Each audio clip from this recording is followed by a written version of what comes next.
Welcome to the TruCrime Cafe. Woo, woo, woo. Come on in. Have a seat. Pour up a cup of truth. Yeah.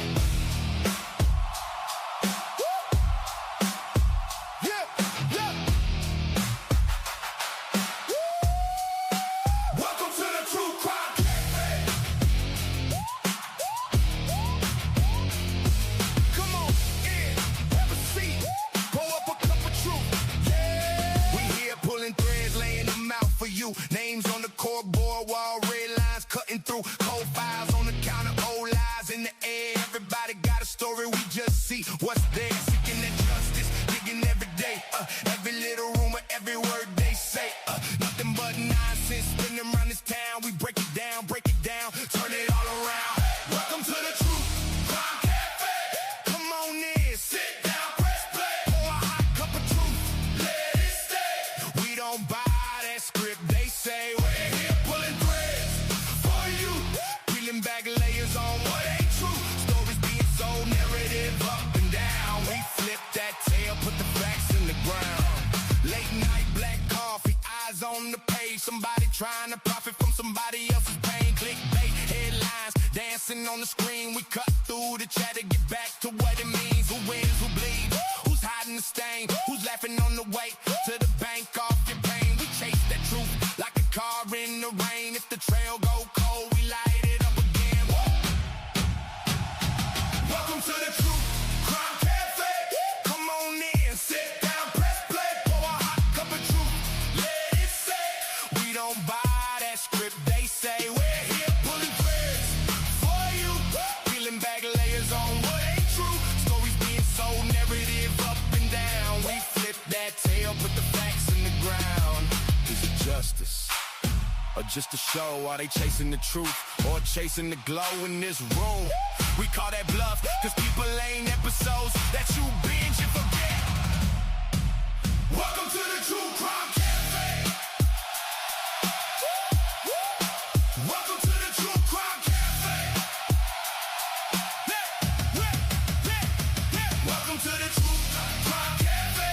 Come on in, sit down, press play. Pour a hot cup of truth, let it stay.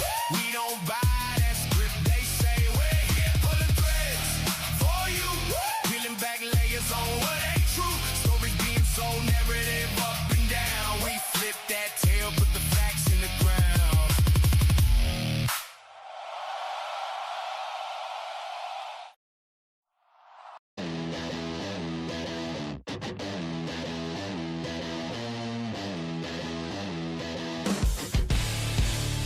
Pretty much at 4 a.m. brains a busted circuit. Bethany said I'm dumb, but I ain't one to word it. She the funk, I'm the liar, tangled in a pyre. Super nice people, dust clouds when I fire. Don't know what happened, dream or disguise.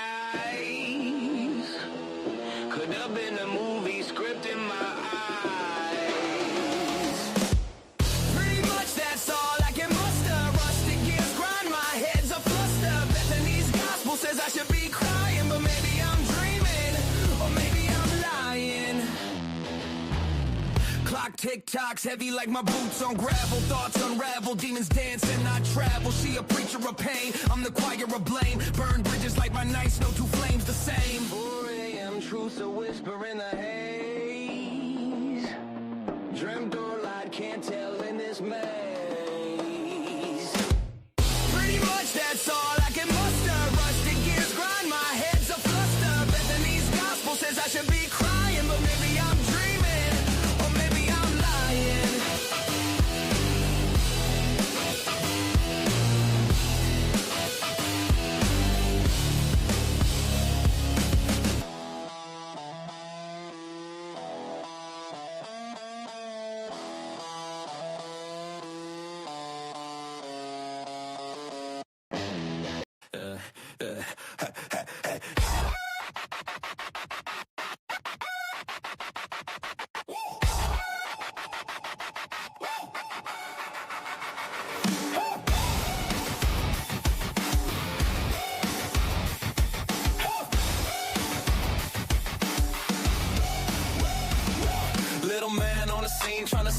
real tough. Standing on a stool, still ain't tall enough. Reaching for the counter like daddy, pick me up. Wants his lukewarm brew in his favorite sippy cup. Baby pain, stomp those socks. Tiny little sneakers, big boy talk. Puffs that chest, can't lift the lock. Bangs on the door till the hinges pop. Baby pain, just a little guy thinks he running the game. Baby pain, wants a big desk, can't spell his name. In charge of the case, I don't think so. Give him some toys and shut that door. All he wants is to feel that large, but I'm the one in charge. Yeah. Poor little guy ain't got one friend. Crying to his mama, why's it all gotta end? Why? Tears on the floor. Kicks his legs, then he's back for more. Fake mean mug with the jelly on his chin. Throws one punch, then he runs back in. Hides behind mom when the world swings back. Wants big boots, still rocking snacks. Baby pay. Just a little guy thinks he running the game. Baby pay. Wants a big desk, can't spell his name. In charge of the case, I don't think so. Give him some toys and shut that door. All he wants is to feel that large, but I'm the one in charge. I'm the one in charge.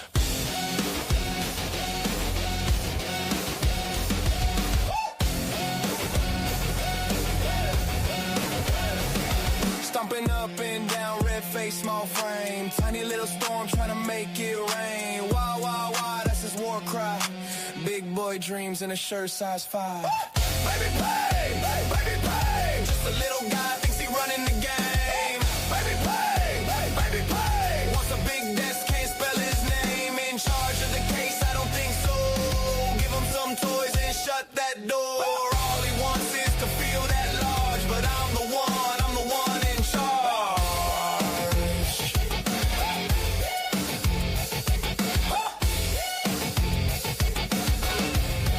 I'm the one in charge. Yeah.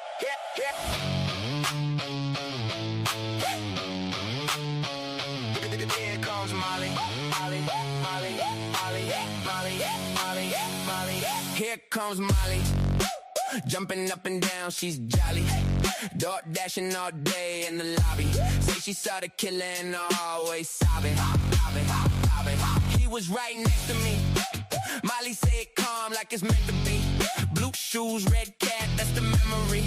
But the take got gaps, it's a broken scene. Walking around in circles, phone at her ear, just scribbling purple. Notes on the napkin, arrows in the spiral. Every time she tells this story go viral. Who got to you, Molly? Why you laugh so loud? Why you act so jolly? Blood on the curb, you just call it hobby. Smile in the sirens, girl, that's ungodly. Meet Molly. Tell us again. We know Bill is your friend. Meet Molly. Do it again. What's real? What's not? Everything you see is all fogged up. Meet Molly. Tell us again. Do it again. Do it again. Do it again. Time to change the story. Oh boy, she grinned. It's the fun part, surely. First he was behind her, then across the street. Then he had no face, then he had no feet. Detective taking notes like a drum line. Every new version got a new punchline. She claims it her way, that's the headline. Molly in the frame, but she's still online. Why your eyes so wide? Who you tryna hide on the inside? Fog in the brain, but the shoes still tied. Pointing at the crowd, yo, the killer right beside. Make Molly. Tell us again. We know Bill is your friend. Make Molly. Do it again. What's real? What's not? Everything you see is all fogged up. Make Molly. Tell us again. Make Molly. Do it again. Hey. Oh my, but why? Make Molly. Why you spin truth like a game, like a hobby? Every time you talk, whole room goes quiet. Whole block rioting and you just deny it. Make Molly. Tell us again. We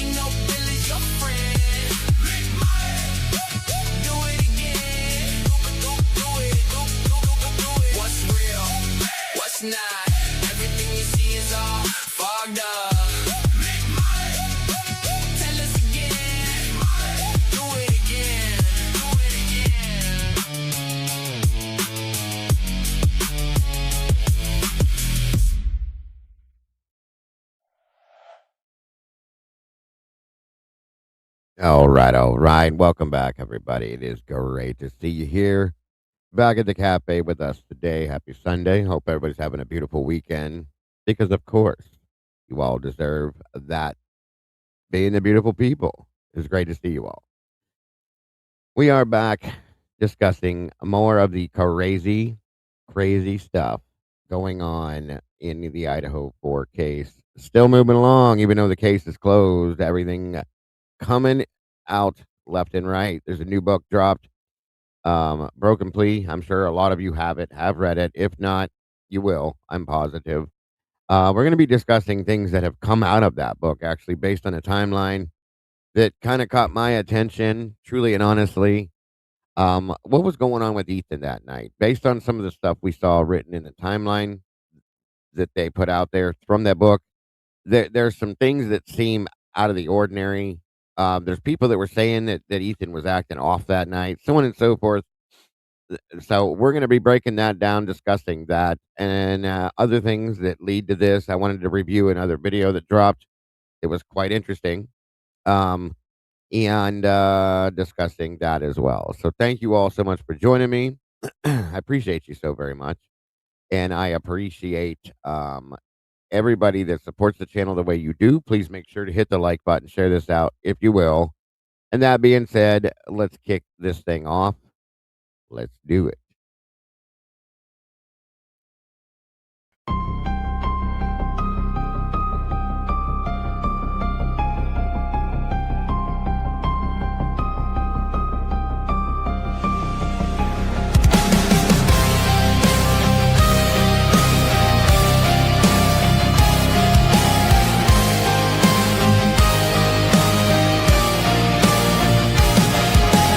Neon lights flicker like broken halos. Whispers gather in the smoke-filled air. Tables carved with secrets and shadows. Every story's a wound laid bare. The kettle's boiling with a restless rage. Justice written on an unseen page. I sip the silence, bitter taste, waiting for the ghosts to show their face. At the TruCrime Cafe, we serve up the pain they try to hide away. Pour another cup of the truth you crave. Raise your glass to the names they betrayed.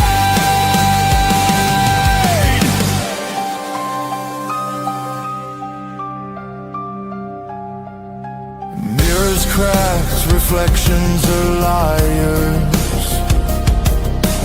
Ashes fall where the guilty once stood. The jukebox hums like a funeral choir. Echoes pounding through the neighborhood. Every scar is a candlelit vow. We hug the how, we demand the now. No more silence, no more disguise. We'll paint the night with sharpened cry. At the TruCrime Cafe, we serve up the pain they try to hide away. Pour another cup of the truth you crave. Raise your glass to the names they betrayed. This is not a sermon, it's a battlefield hymn, a requiem dripping from the bottle's rim. The guilty write stories in invisible ink, but we'll drag it all up from the edge of the break.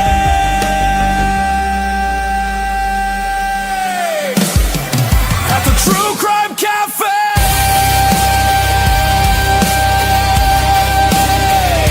the reckoning burns like a black bouquet. Every shadow will pay.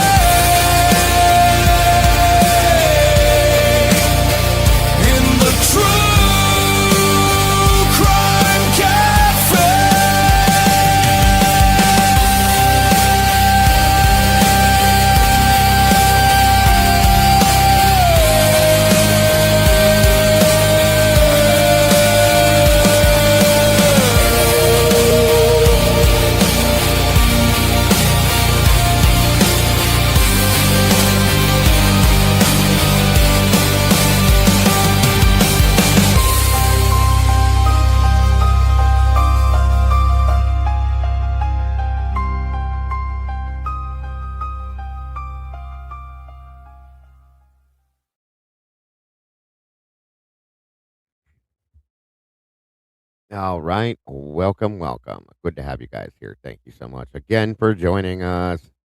Much appreciated. I hope everybody's having a great weekend. Thank you, as always, for being here.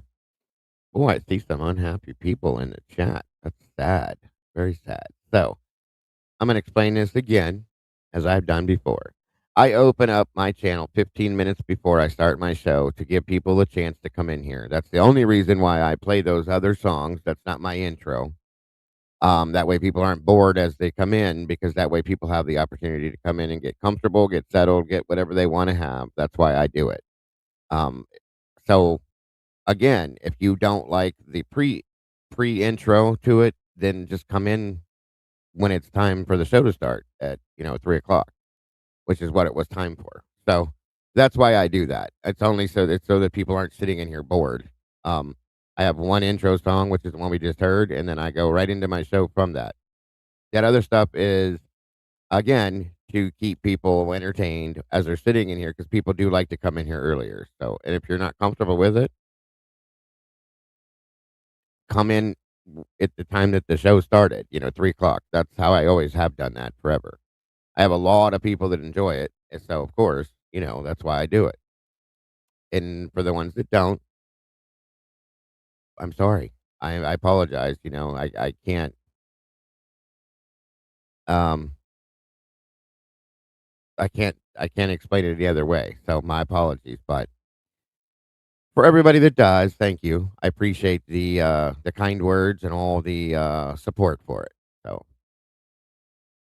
that's why that happens. I give everybody 15 minutes to get themselves comfortable before I start, to come in, get coffee for whatever. Um, you know, and that's how I've always done that. So that's all. But anyway, um, welcome everybody. Wonderful to see you all as always. I'm grateful to have you all here. I hope everybody's having an amazing weekend. I hope you're all doing amazing, because you are all amazing. Today, guys, we're looking into um what was going on with Ethan Chapin the night of the 13th, or the 12th into the 13th. I'm sorry. I should have put that in the title, but I wasn't thinking straight. So anyway, um, it's a very interesting scenario in my opinion. There's some things that I see that I feel are definitely different. There's other people that stated that they believe he was out of sorts that night. He wasn't acting right. So on and so forth. So just saying, those things are very evident, I think, when you read through this timetable and you get catch on. I think there's other stuff that we don't see. I would like to know, but hey, it is what it is. Hopefully, we'll learn some of this. I think at some point in time, Kim from Typically Unique may be joining me. Of course, as I always do, I will put a link in here at one point and allow people to join me if they want to discuss it with me or with the rest of us. You're always welcome to do that. But it is great to be back with you guys. So I missed you. For those of you that I haven't seen, for those of you that supported us the other night over with Lana, that was amazing. I had an amazing time with that show. I was grateful to see all of you there. 2,500 plus people in that was amazing to have those conversations with everybody. For those of you that were here last night and supported us with the verdict room with Andrew and Yoli, it was amazing. I appreciate you guys so very much. You guys are beautiful. Truly and honestly, thank you for all of your support that you have always given us. God bless. We appreciate you guys so very much. It's getting better, Jesse. Thank you for asking, dear. And speaking of, welcome to you. It's great to see you. Miss Brandy B's in the house. Good to see you, Brandy. It's been a minute.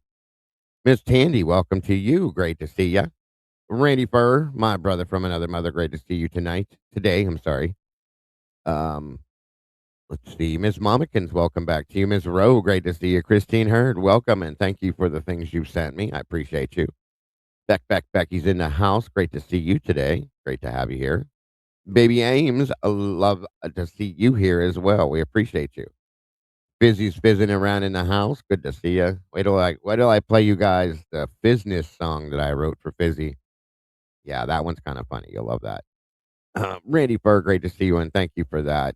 Like I said, I try to give everybody an extra time to get in here to get comfortable and do all their whatever they got to do. That's why I've always done that. Stephen Fillmore, welcome. Good to see you.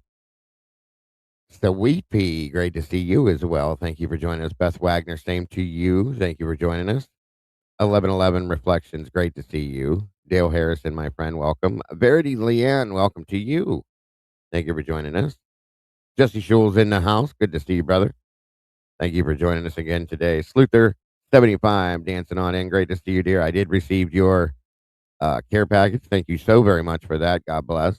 Very much appreciated. SoCal Deb, welcome to you. Great to see you today. Lisa Winchester, I think I said it, but hello again and welcome. Circus Music, hello and welcome. Leah Stories in the house. Good to see you, Leah. Thank you for joining us.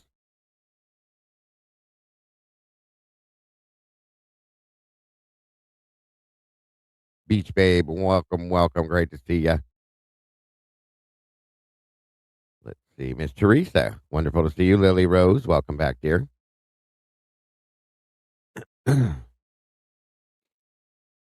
Beach Babe. Wonderful to have you back, Becky. And Stenton, welcome to you. And I thank you for that. I appreciate your guys' kind words. I really do. I hope you guys do enjoy it. I do enjoy making it. So, one in winter back. Uh-oh. Must be getting hot over there. Dog Mom, welcome. Great to see you.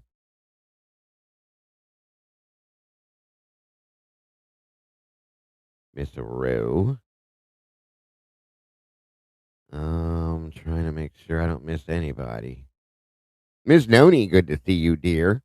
Welcome. Great to have you back. Amanda Wallace, welcome. Thank you for joining us.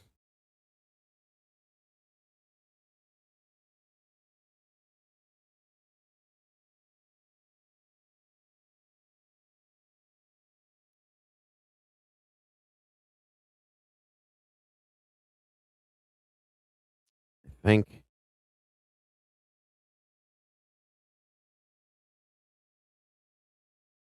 Miss Jenny, good to see you.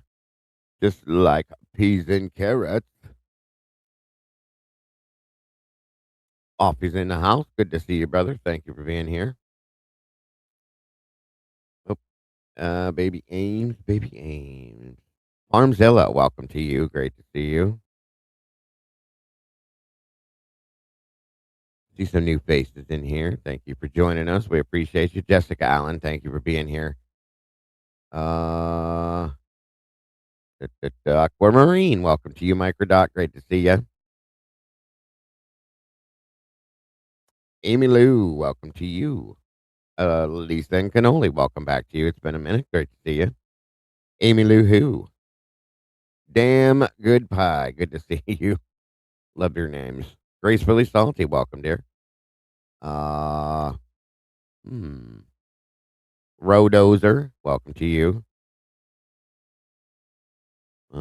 Tinfoil hat on 26. Great to see you. Thank you for joining us. First Noel's in the house. Welcome to you, dear. Thank you for being here today. Again, everybody, please make sure to hit the like button when you come through the door and please share it out.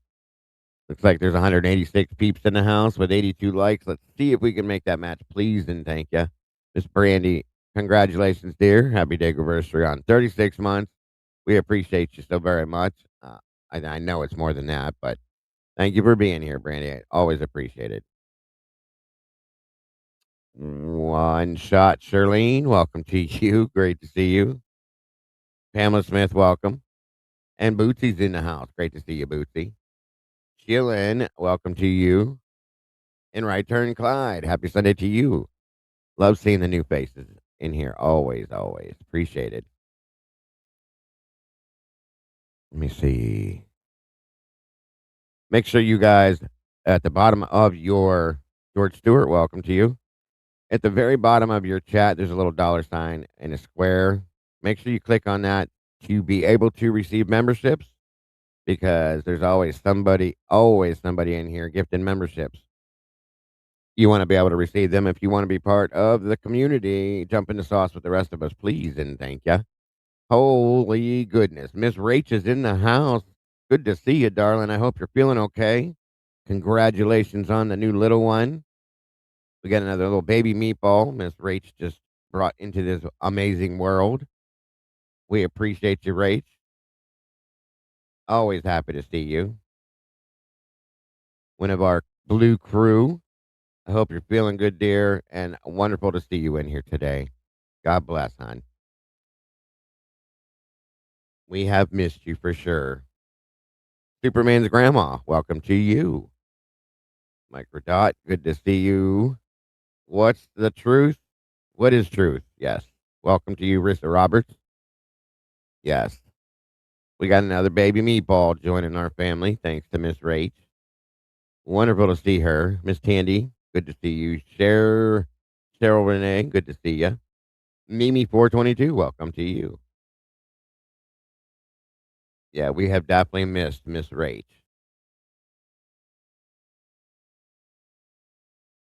Come on in, guys. Grab a seat. Get comfortable.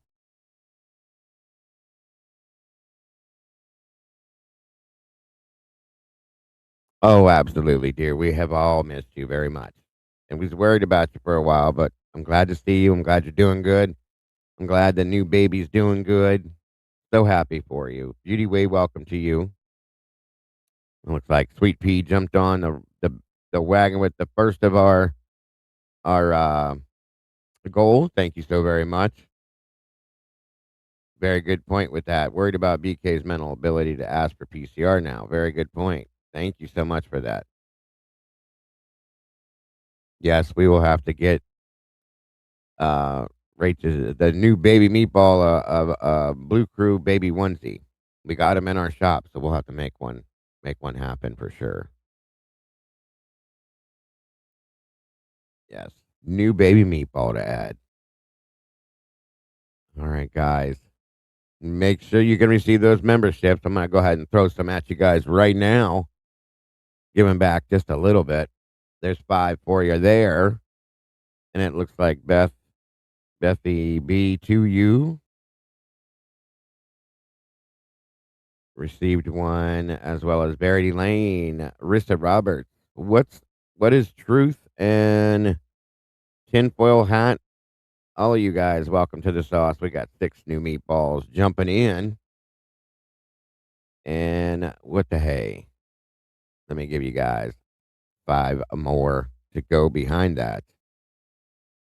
1 minute here. Bam. There we go. 5 more. And that'll give you to, looks like Mandy Lynn Sue, Silver Bowl 30. Amanda Elam, Belladora, Polyamorous. I think that's it.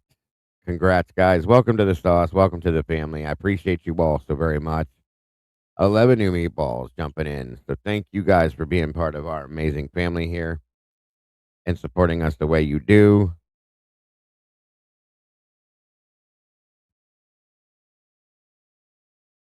And you are appreciated.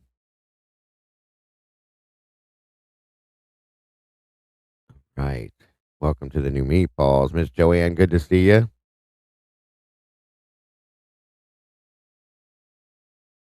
Yeah, we can check that out, Joanne. No worries. Once we get through this. Absolutely, Verity. Welcome to the family. Thank you, Bootsy. I appreciate that. I definitely do feel better than I did. It was a mess. It was a mess. Thank you, Miss Rach.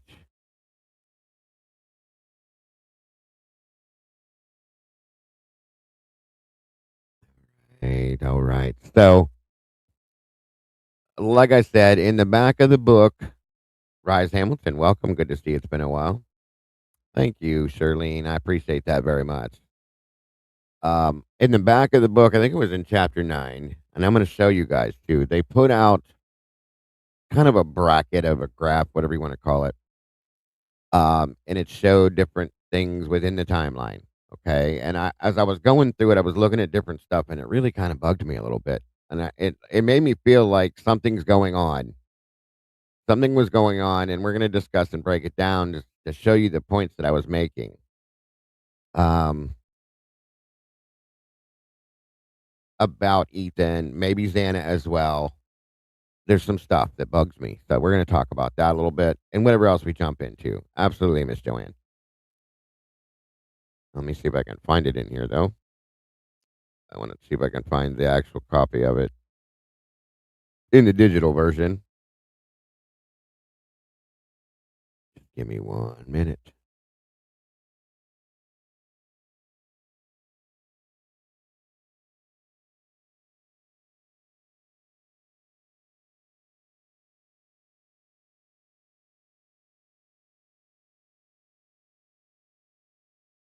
Thank you for the emails I'm receiving too from you guys. I appreciate all the stuff you guys are sending me. Thoughts, feelings, and opinions on stuff. It's very important, and I appreciate it very much.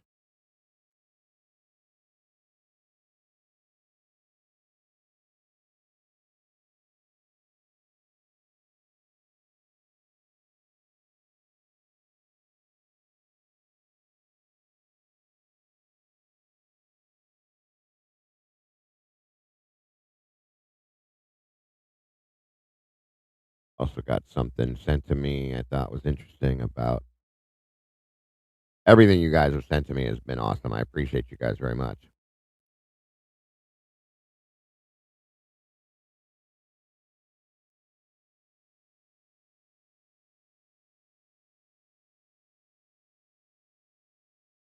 Very interesting. Tammy C sent me something. Thank you. Very much appreciated, as well as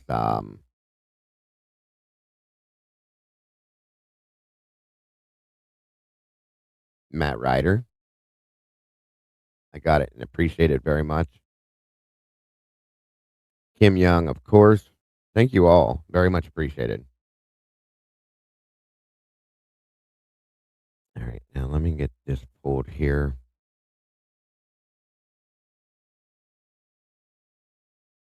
I know it's in here somewhere.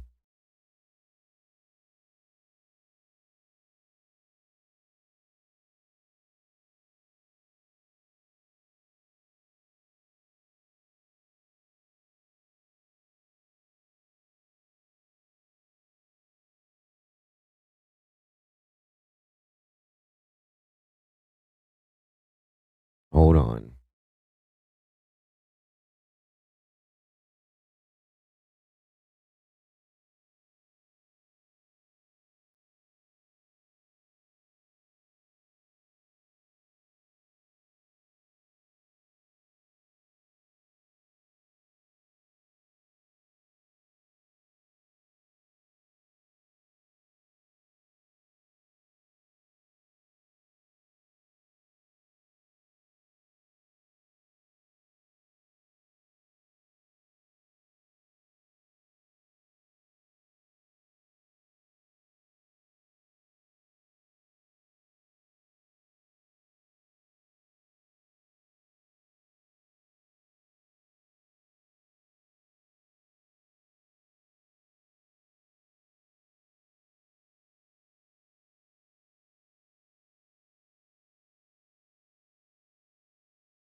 Give me 1 minute.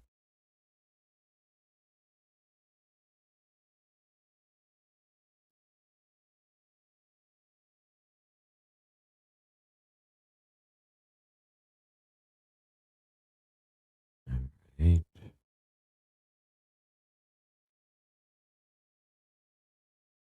Let me see here. Sorry about that, guys. Candy girl, good to see ya. Summer Jaden, Kathleen Bell, welcome to you as well. Sorry, guys. Tarabusha, welcome to you. I freeze when I look in different places for things, so my apologies. Deirdre, welcome. Hold on a minute. I'm just trying to pull up something here real quick.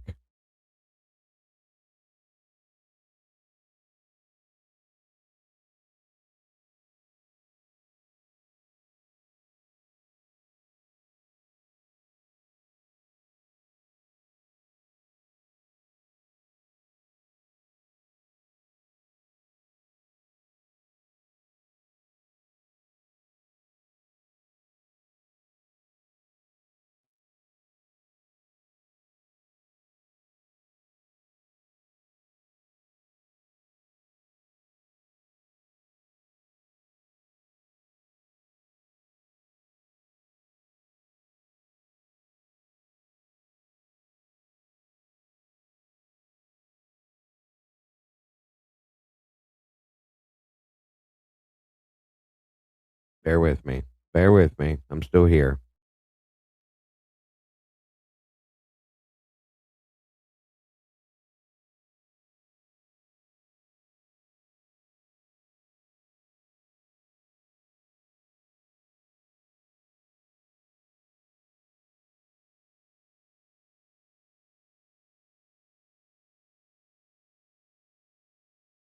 Hmm.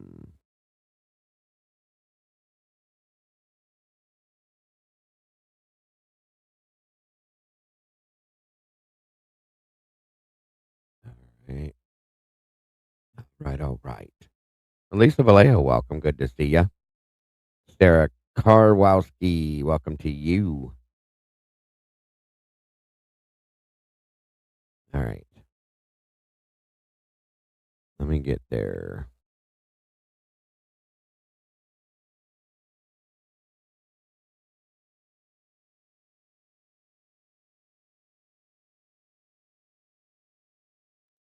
Take some scrolling to get to this point. Karma Police, welcome. So, like I said, as I was reading through the book, um, chapter 9, when it came out, it became um, a timeline of sorts, okay? And it was quite interesting. There were some things in there that kind of caught my attention that I just couldn't look past.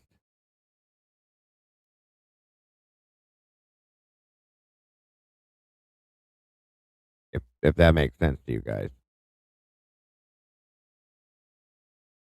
The sausage in the house. Good to see you, dear.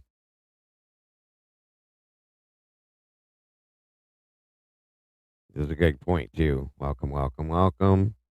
Thrive off grid. Great to see you.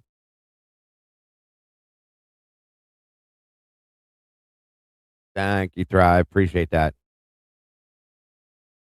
So this chapter 9 is a timeline that they put together. Um, is very interesting.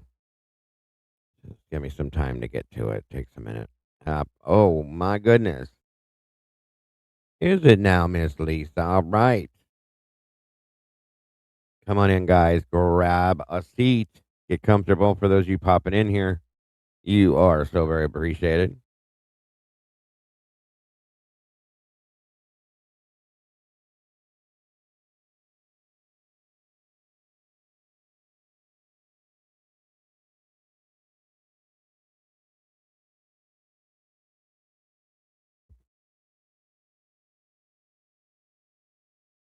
It is Miss Lisa's birthday. Oh my goodness. Well, you guys know what we do with that. One sec.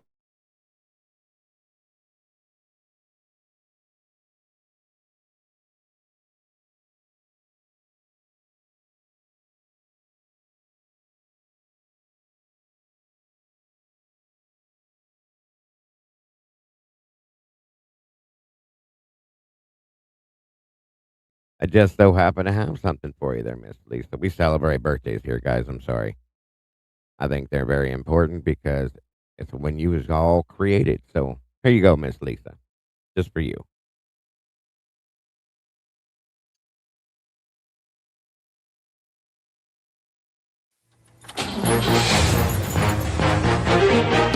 I've never met someone who deserves a day the way that you do, Lisa. It's time to get ready and the spotlight's shining down upon you, Lisa. So be fine, hold firm. I'm on my way, yeah, here it comes. And I'm delivering a wish to you, so get ready, get ready. From every peak and valley, they're telling you to get ready, 'cause here it comes. It's on the way. Happy birthday to one in the moon. Happy birthday to you. Happy birthday to you.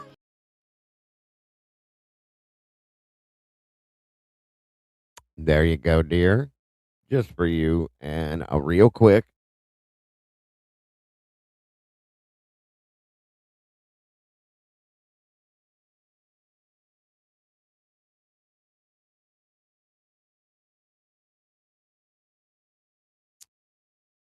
minute.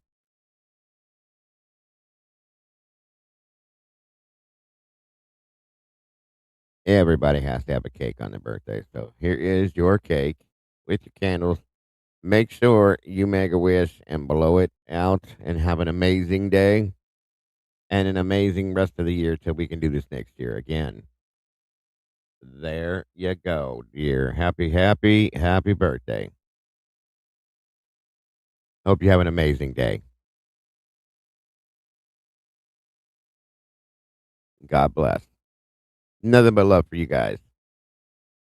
Always got to celebrate birthdays. Happy birthday, Miss Lisa. Okay. All right. On we go. Make sure you guys tell Miss Lisa happy birthday. Itty bitty, welcome to you. You are so welcome, dear. I hope you have an amazing day. Birthdays, like I said, are very important in here because we celebrate you. Um,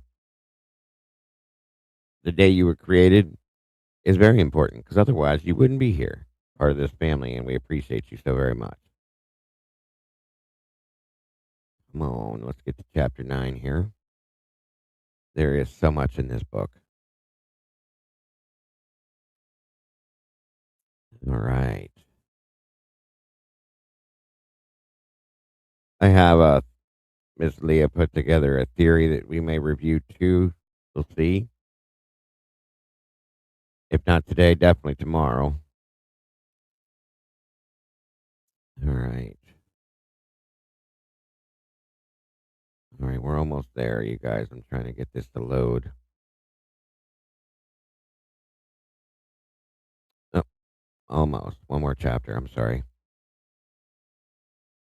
For those of you that haven't read the book, you really should. If nothing else, just to see what has been put out there for us, in my opinion, as clues. I think this was written as a tool for us to continue doing what we're doing, to point out the fact that something's wrong. I know a lot of people have issues with it. Some people do, I should say, not a lot, but some do. I understand and I fully respect it, but I'm giving it the benefit of the doubt and I'm going to work with it for now to see what we can come up with. Excuse me. I'm going to give it probably another week. I'm going to reach back out to Chris and see about him joining us here because I wanted to give people time to read the book and then I'd have him join to do my interview with him. Thank you so much, Doc Mom. Appreciate that. Welcome to the sauce, and thank you for number 2 towards our goal. God bless. Very much appreciated. Very generous.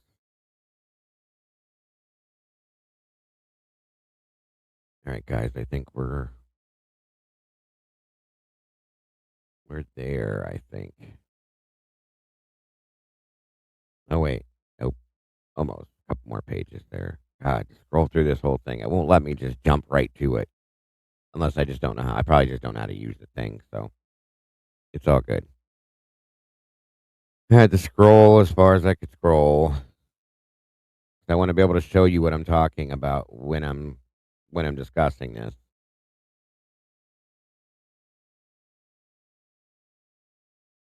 Okay. And I think Miss Kim with Typically Unique, she's got a whole thing she did on this too that she'll be able to add to. Okay.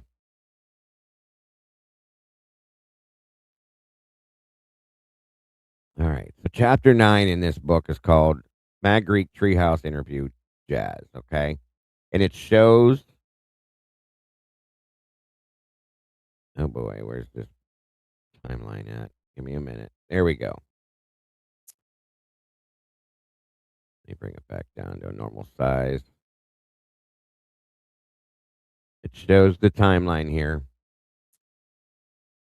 starting about right there. And this is what I wanted to discuss. I'll blow it back up for you guys. Chickbait, good to see you. Hope you're doing well. It's been a minute. I know some of you guys have seen this. Some of you have not. 1 minute. Okay. what I'm discussing here, when I'm talking about what this today, you guys, is that there is things that go on at certain times throughout the night. Okay, and it's all the times are all here, so on and so forth. It points to who is what, and this is what I have issues with. Okay, why I think there was something going on. Welcome, Ms. Margaret. Good to see you.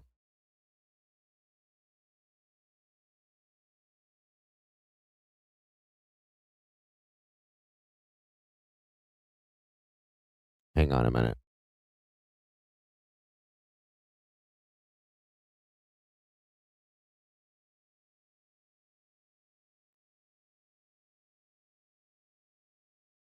Just one second. I have to fix something.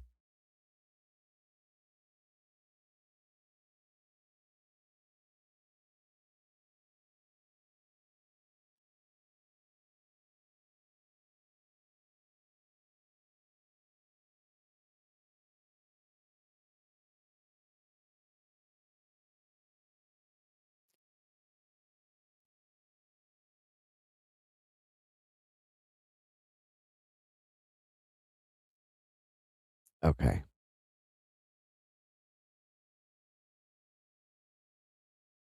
Sorry about that.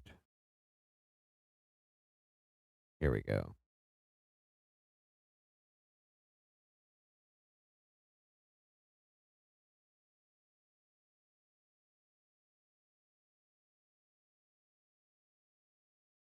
Okay. Now,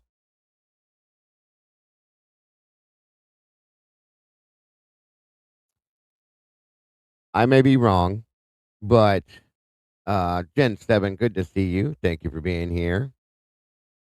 I may be wrong, but it seemed to me as I was going through this that there's different things that happen at different times between people within what like the phone usage and stuff like that. It's kind of wild to me.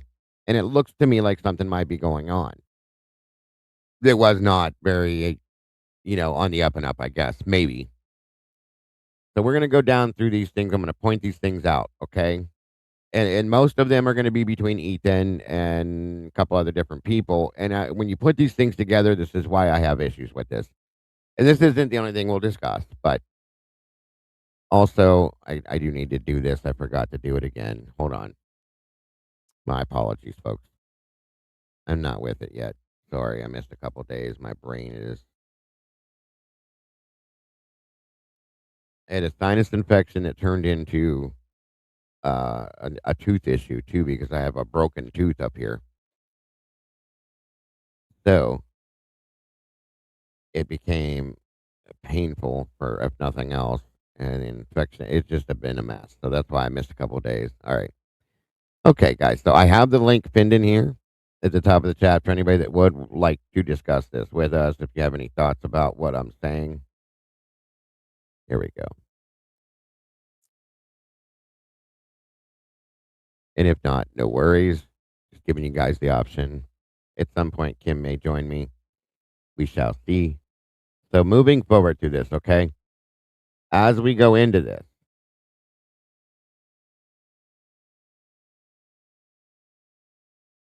see where this starts at. All right, so this is on the 12th. We're going to start on the 12th, okay? Oh, well, shoot. That was quick.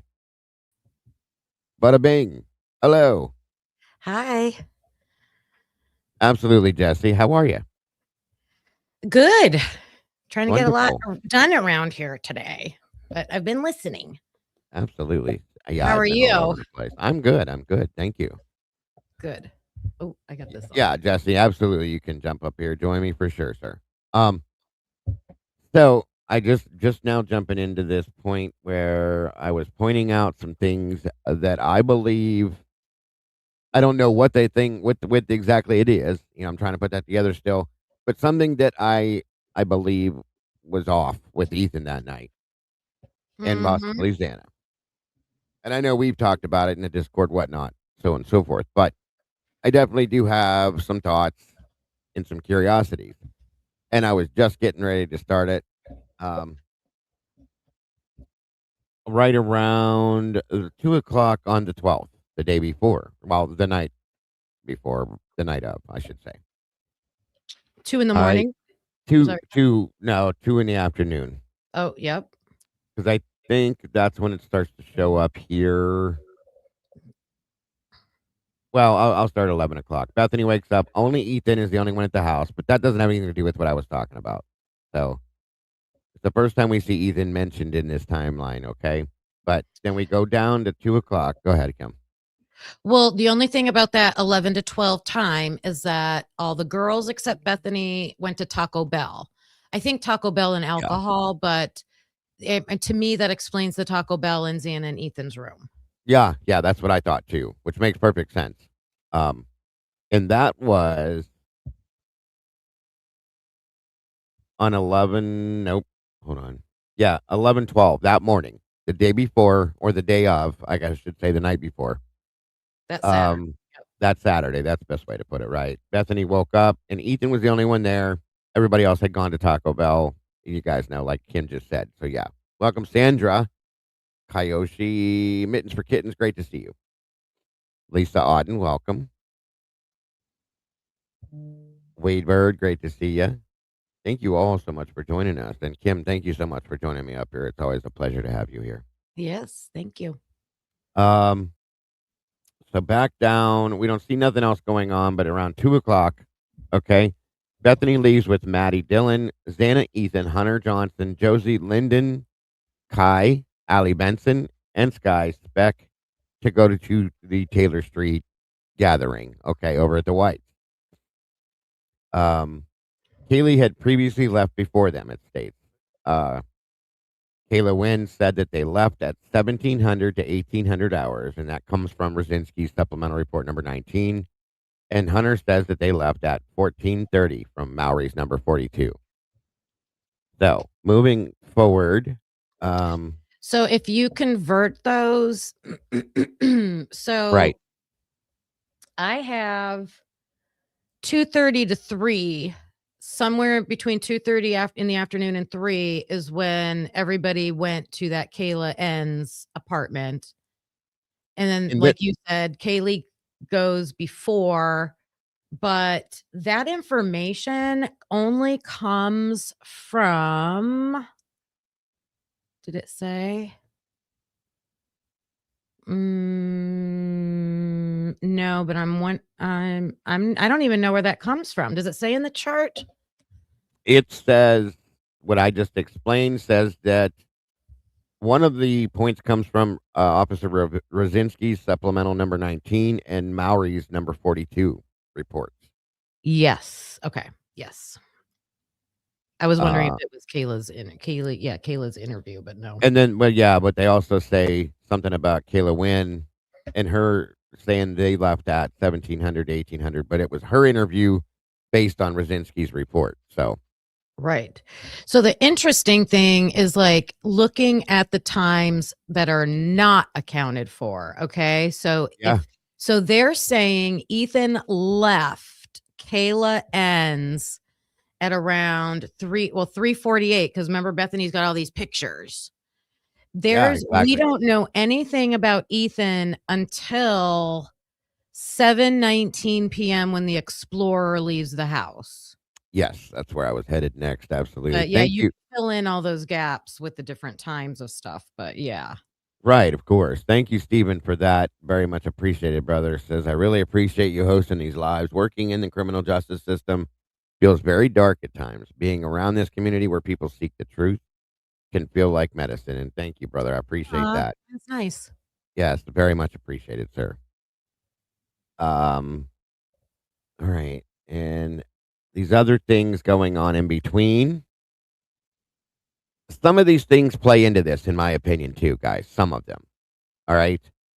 You have to think about where everybody else is at during this time as well. And I think that's what I mean. That's what I mean by some of it playing into it. All right. So it's 3:48 in the afternoon on the 12th.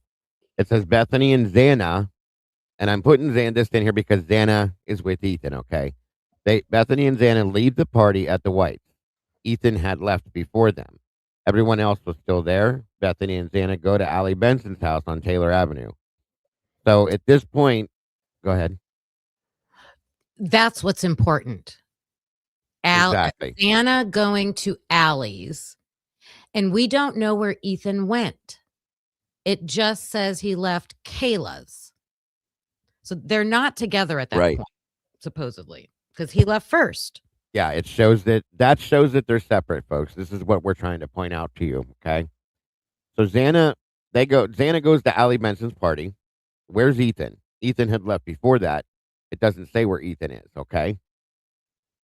And there again, moving forward again, now we're at 4:51 in the afternoon. Bethany and Xana leave Allie's party. They return to the King Road house. Bethany, Xana, Maddie, Kaylee, and Dylan make food. There's no Ethan mentioned here, okay? So as we scroll down, I think it's 4:50, Maddie sends an Instagram message to Dylan, Kaylee, Xana, and Bethany.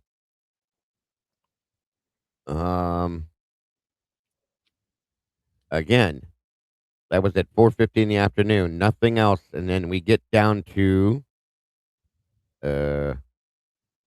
5:03 in the afternoon is when Ethan gets his first message from this Erica that says you're getting cheated on. And we're not 100% sure who Erica is. I will tell you it's not an app, okay? It's a person. It's interesting that that's in quotes. Yeah. Right. So is that telling us it showed up as Erica in his messages, but they know that it's a different person, but they're not telling us who it is? It very well could be, because that's what the quotation, as we've talked about in the past, it means it's not truly the same person in some aspect. So the important thing is Xana's at Allie's between 3:48 and 4:51. Yes.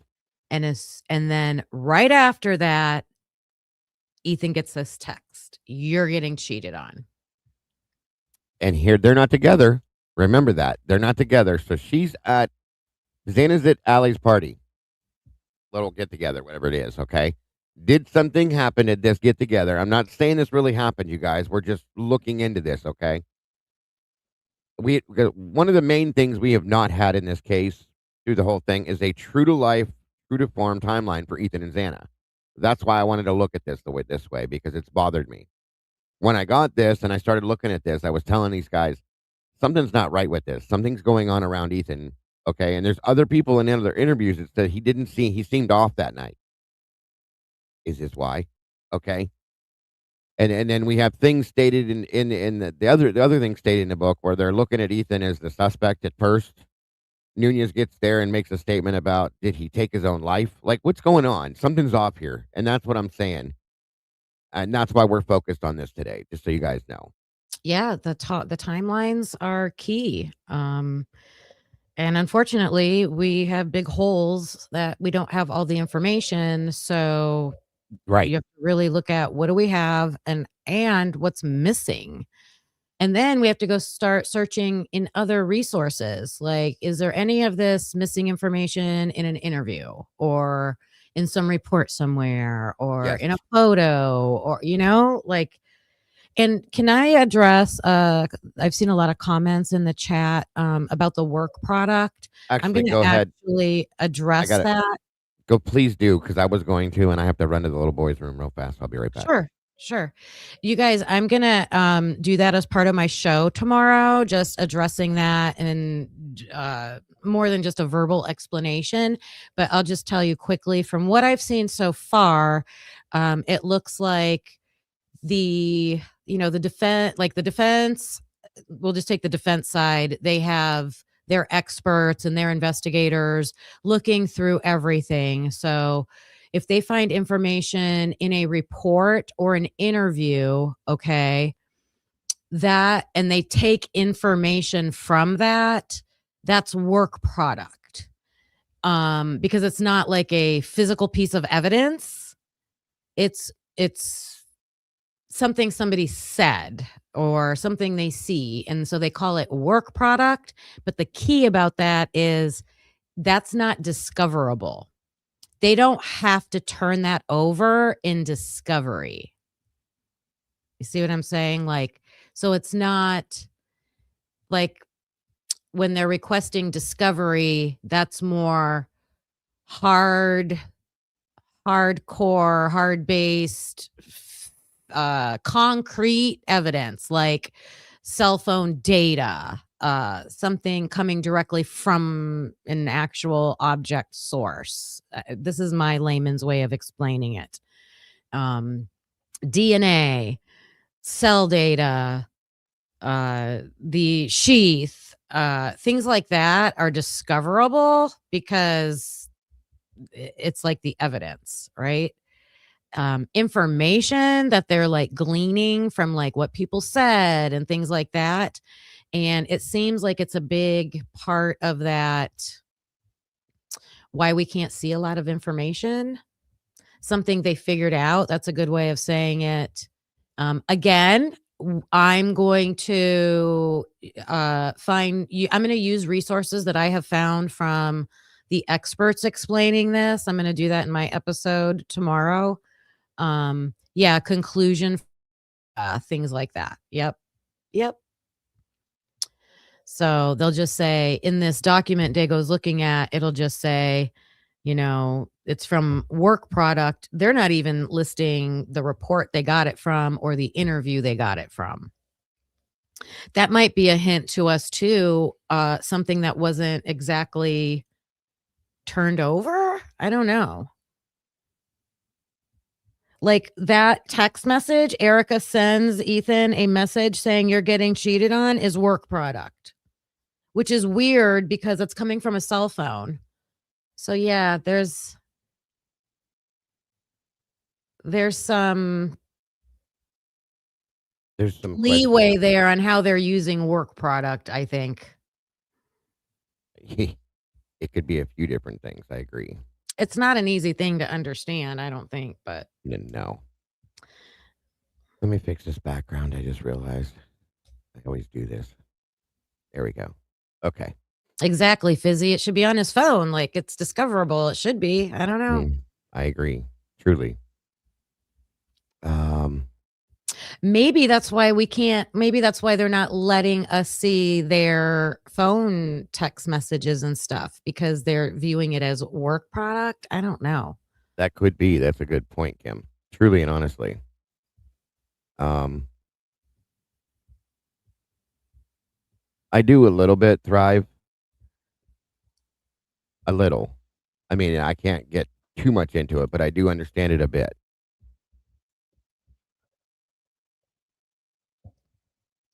So, okay, this happens twice that we know of, that we're told at least. I don't know if it happens more, but like I said, or like Kim said, actually, we have to remember that at this point, Xana and Ethan were not together. We don't know where Ethan was, but Xana had been at Allie Benson's party. Somebody said, now, did something go on, or did somebody see something that made them feel that Xana was being too close with somebody else, maybe? Or is this just a ploy? Maybe somebody was jealous of their relationship, had a thing for Ethan, and was trying to put a wedge between them, possibly. You can take it any way you want. We don't know. That's the problem, okay? But considering what happens later on in the night, it makes you wonder, did something happen? Was there an interaction? Was there a problem? So that's why we're doing this. You just made me think of something. Uh-huh. So, who would be able to tell Ethan you're being cheated on if it was happening at Allie's? It would have to be somebody that's at the party. Okay? Exactly. Or the get together. Exactly. And we know Bethany was there. Yes, Bethany was there. I don't know. We'd have to look to see who else. If we back up. Who else was there? I don't think we've seen so far. That's the Kayla N party. They tell us, everybody. Where are we at here? Bethany and Xana left the party at the Whites, which was Allie's party. Ethan had left before them. Everyone else was still there. So Bethany and Xana left. Did they go? That's Kayla's party, right? Okay, that was Kayla's. Oh, yeah. No, yeah, you're right, because down here at the bottom. So Bethany and Xana left Kayla's party. I don't want everybody confused. That's why we're doing this again. All right. And and Ethan had left that party before them. Mhm. Bethany and Xana then go to Allie Benson's on Taylor. There we go. Okay. So it was either when Ethan left Kayla's party, either something may have went down there, or while they're at Allie Benson's party on Taylor Avenue at the Whites there. Ethan's still not there. Okay. So then at this point, that's when Bethany and Xana together leave Allie's and they go back to King Road. Now, Bethany's with Xana this whole time. Is it coming from Bethany possibly under a different name? Is it, or is it under her name maybe? Who knows? But they put the Erica name in there in the quotes like that. It makes you wonder, okay? Yeah, if I'm the roommate, I don't, and I'm the one snitching. I don't want my roommate to know. Right, I wouldn't want right. Xana to know. Absolutely. And now, here's the thing. Did Bethany have a thing for Ethan? Nobody knows. We don't know. Ethan, everybody liked Ethan. He was the great guy. He was a good-looking kid and all that kind of stuff. It's strange, okay? Or was it somebody else? I'm not saying it was Bethany. I'm not saying it was not Bethany. It could have been anybody else that was at either one of those parties that saw something they were not comfortable with, or somebody just trying to start shit, guys. That could be too. So Bethany and Xana leave Allie Benson's and they return back to the 1122 house. Bethany, Xana, Maddie, Kaylee, and Dylan all make food together. Maddie sends an Instagram message to Dylan, Kaylee, Xana, and Bethany. Okay. Now back down is when Ethan gets this at 17:03, which is 5:03. So at 4:50 is when the Instagram message is sent from Maddie to everybody. 4:51 is when they all left Allie's and went back to the house. He gets the message at 5:03. Now, it doesn't mean that that's when it happened. It just meant that somebody saw something, if this is what it was, before that period of time and sent that message to him saying this is happening, okay? Again, to keep everybody on track with this.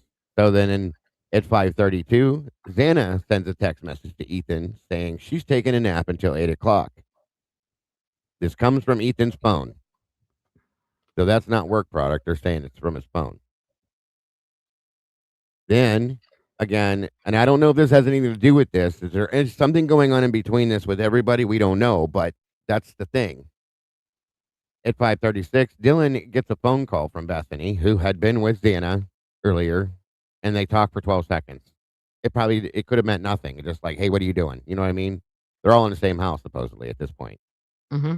5:44, Dylan calls this phone number. It has a 51 or 3 minutes and 51-second phone call. The number comes back to somebody by the name of Natalie Dayton.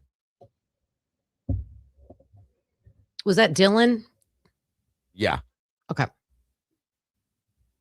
Again, this probably has nothing to do with what I'm talking about with Ethan, but we don't know. Okay. What's the TLO?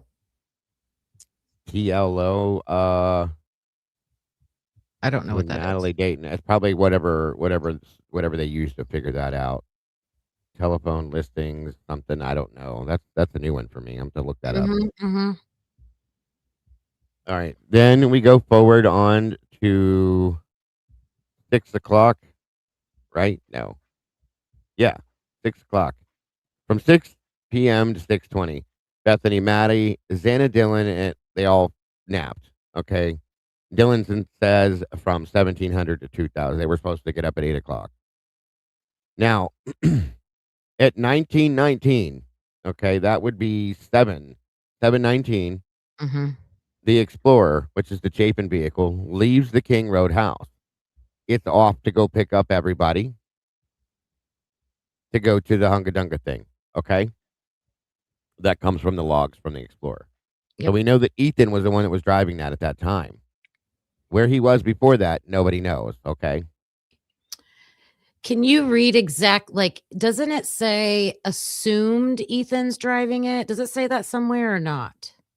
It just says, Let me well, look at the book. it did somewhere else, but yeah, we all assumed that he was the one driving to pick up Maisie and everybody else. Where did I see that at? Welcome, Love, and Other Habits. I'm looking at in the book part, the book chart, and yeah, I don't see that. But oh, it's later. Okay. Ooh, okay. I'll wait till we get to it because so far it's not mentioning Ethan. It's just saying the explorer leaves, the explorer arrives, the explorer. Right. So at this point, it's not saying who's driving it. It's just tracking the car. That's what they're Yeah. doing. Okay. Yes. So and I think that's important to every little detail we got to try to Yeah, figure no. out. I fully agree with you. Welcome, Danielle. And there's another part in here too that's quite interesting to me, and that's why I'm telling you some of what's going on with the other people that night too. Okay, so we know that the Explorer left the King Road house at 7:19 that evening. Okay, 7:26. Just a few minutes later, it arrives at the Kappa Alpha Theta house. That is where Ethan's sister is. That's her sorority. Okay, Mhm. and this says per Maisie, the formal event at the Hungadunga. Ethan, Maisie, Hunter Chapin, Reagan Stansel, Darius Myers, Hannah Bain, Jack Katovic, and Riley Black all attended together, and they rode in the Explorer together to the event. So 7:59, the Explorer leaves the sorority house, and then at 8 o'clock, 8:04, sorry, Dylan calls Maddie, who doesn't answer. She responds with a message, "Can I call you later?" So Maddie's somewhere else too, mind you, doing something. I don't know what was going on with this, but Dylan says yes. Uh, Jay called you to wake up and come down. We just called you to wake up and come down. So that's right. That wasn't when Maddie was somewhere else. I'm sorry. So then 8:06, Ethan, Maisie, Hunter Chapin, Reagan Stansel, Darius Myers, and Hannah Bain, Jack Katovich, and Riley Black all arrive at the Hungadunga. Now this is what's weird to me with this. Okay, this is at 8:06. 8:07, Ethan tells Xana that he's going to go to her house to change. Mhm. 1 minute later. How do you take that? Eh, That's what I'm saying. It's a little weird. He just gets to the Hunga Dunga thing. I don't know if he sends her a message, calls her, whatever. I think it's probably a message and says, I'm going to come to your house. I'm going to go to your house to change. This is within a minute of getting to the event they were going to with his sister that night. The thing Right, that so kills he's not me. doing it right then. He's not No, gonna just get there and then I'm leaving to no. go to your house. It's going to So be after. he's giving her a heads up. To me Right. and to me, that's like, I don't know. I it kinda looks like if they're on the outs or something, like in case, "Hey, in case you don't wanna be there," or Yeah. because he's not saying like, "Hey, I'm gonna be there by this time to change." So like, "Hey, we can meet up at that time." It's more to me like he's giving her a heads up to let her know, "I'm gonna be there." So, like, if you don't wanna be there, I don't know. It could be. It could be. There's no love you or I miss you or none of that stuff mixed in with this either. So I don't know. Um, it's weird. So Yeah, like, 8:40. "I'm gonna be changing at your house." Like, "I'm Mm-hmm. not going to my apartment, I'm gonna go to your house and change." And at this point, he's dressed up. We know he had dress clothes on to go to the Hunga Dunga for Maisie's thing, so on and so forth. Whatever. We And see that's the what's clothes. in the bathroom, I believe. I agree. Yes, the dress clothes were there, and somewhere in Xana's room too. I think. Um, 8:40, Kaylee texts Eric and asks if he's working tonight, getting set up so that she can go to the club. 8:57, Kaylee posts a picture on Instagram and then sends it to Xana. She's sending a specific photograph to Xana specifically. Okay. At same time, she sends Dylan an Instagram message.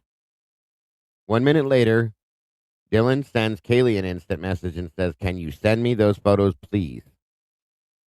Those could be nothing. Then 1 minute after that, Maddie calls Xana.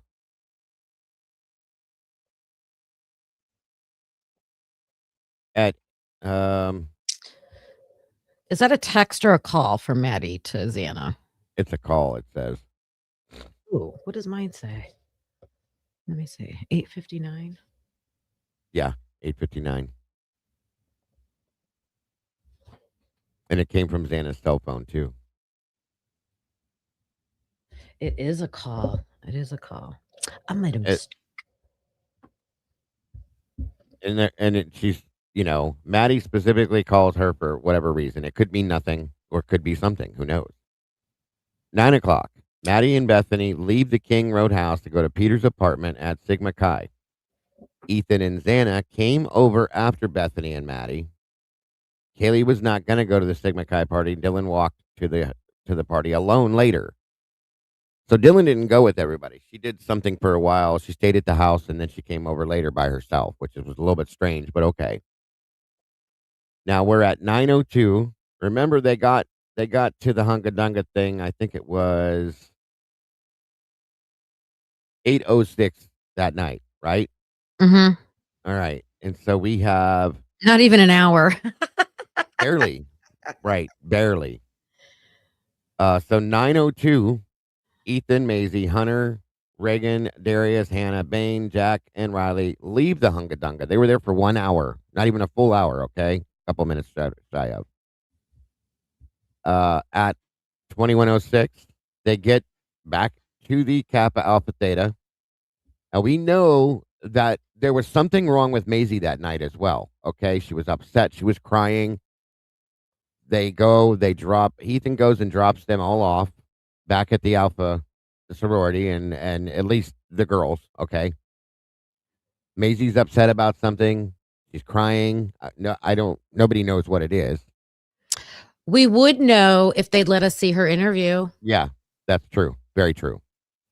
I would love to see. Well, Maisie's maybe interview. if they asked her about it, because they don't like to ask. If she talks about it, that's true. 21:08. Ethan's phone connects to Air Vandal guest Wi-Fi, which is okay. So it showed that he attached to the Wi-Fi. I'm guessing at the sorority house. I don't think it makes sense. Wait, what time? 21:08, 9:08. And what 2 is minutes it? after, Ethan's phone connects to Air Vandal guest Wi-Fi. That's not in the book. That's not in the hard copy of the book. Oh, okay. I don't see it. It's right below 21:06 when they get to the Kappa Alpha Theta. Nope. There's only 21:09 about Maddie leaves Sigma Chi party to meet Kaylee and go to the club. And then 21:08 to 21:10, Dylan takes 12 photos. Oh, so that's it. not there. So I got to make note of that then. Yeah, no, that's interesting. That's weird. It was 21:08. 21:09. Oh. And what does he connect to? He connects to what's called Air Vandal guest Wi-Fi, which I'm guessing must be like a Wi-Fi service that is through the sorority. Oh, because they're at the sorority at that time. Okay. Yeah, he stops there to drop Maisie off and whoever. This is weird. Give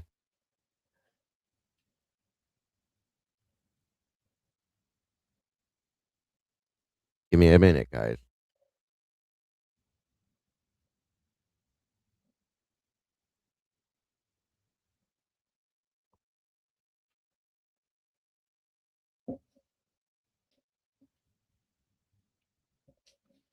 I wonder. Let me see if it's in my copy.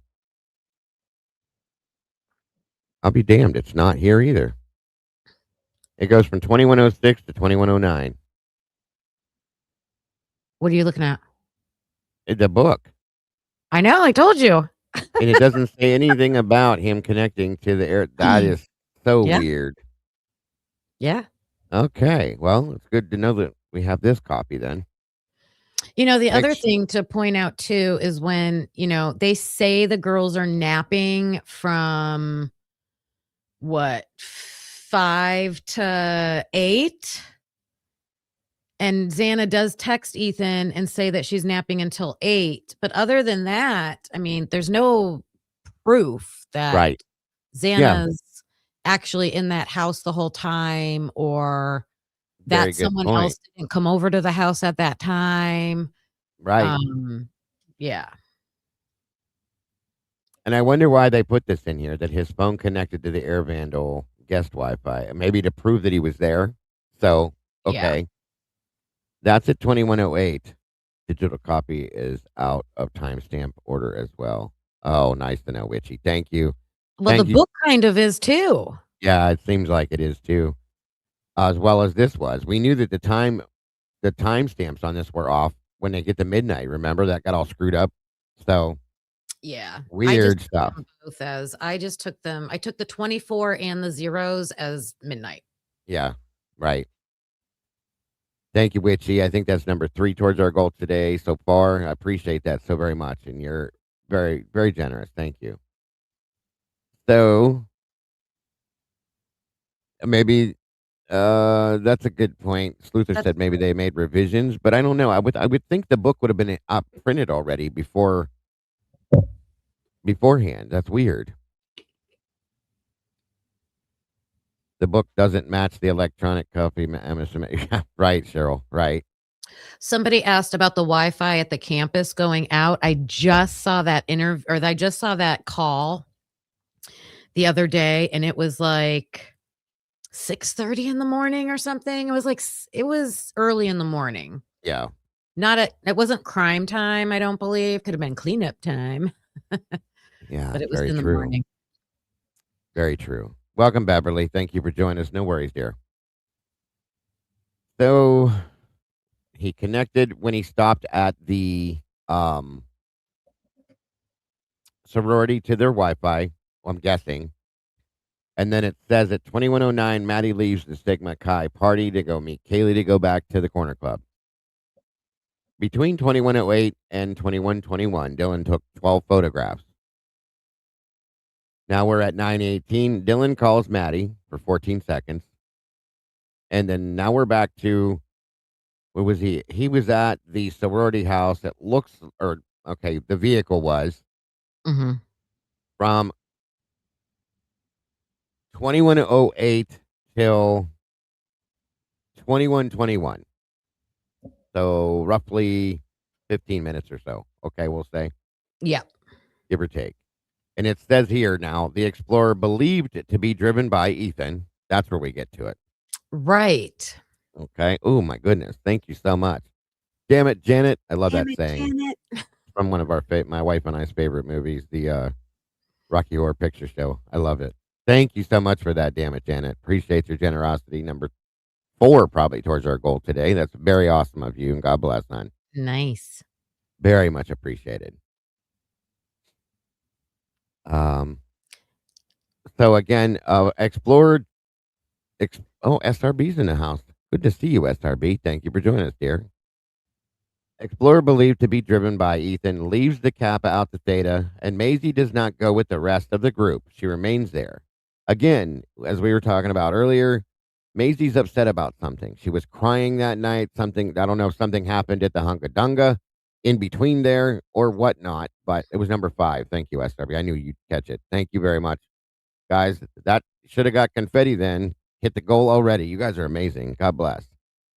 Private account. Thank you so much. New sub, but love the content. Seems like a very nice group. I will buy a membership, and we appreciate that so much. God bless. Welcome to the family.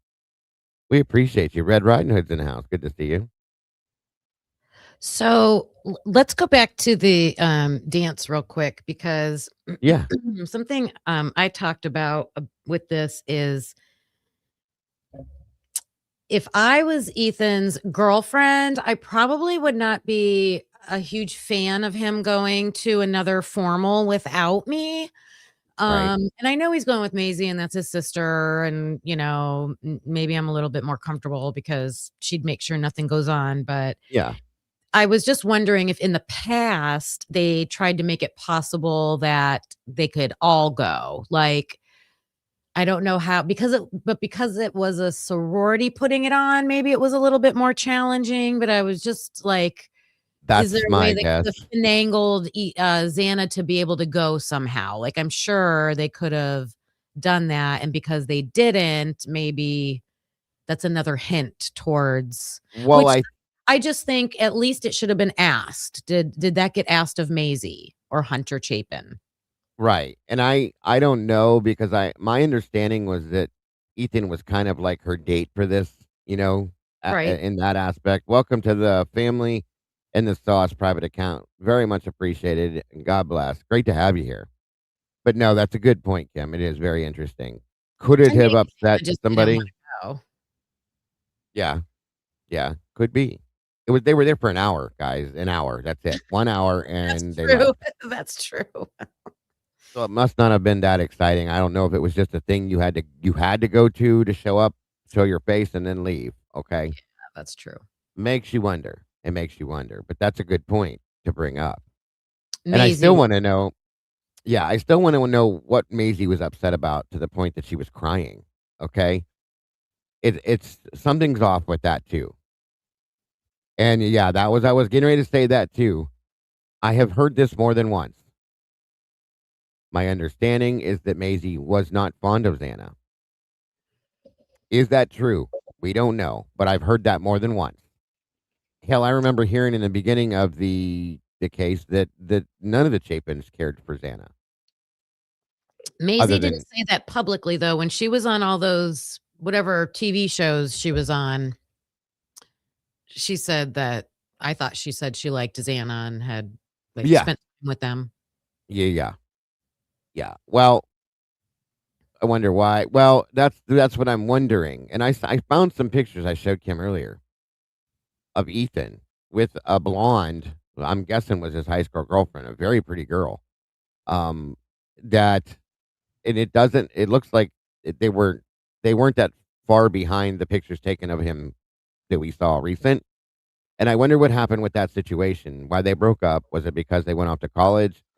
They looked very happy together in every picture. There was quite a few pictures of them too. So I was curious how this all happened. But then all of a sudden he ends up with Xana, so on and so forth. And it was said more than once that there was a lot of people that were close to him that didn't care for her. Everybody else loved Xana, from my understanding. But you know, at the very beginning, though, it seemed that Stacy absolutely did not care for her. That was the opinion that a lot of people had. So happy hounds, good to see you today. So I just wonder.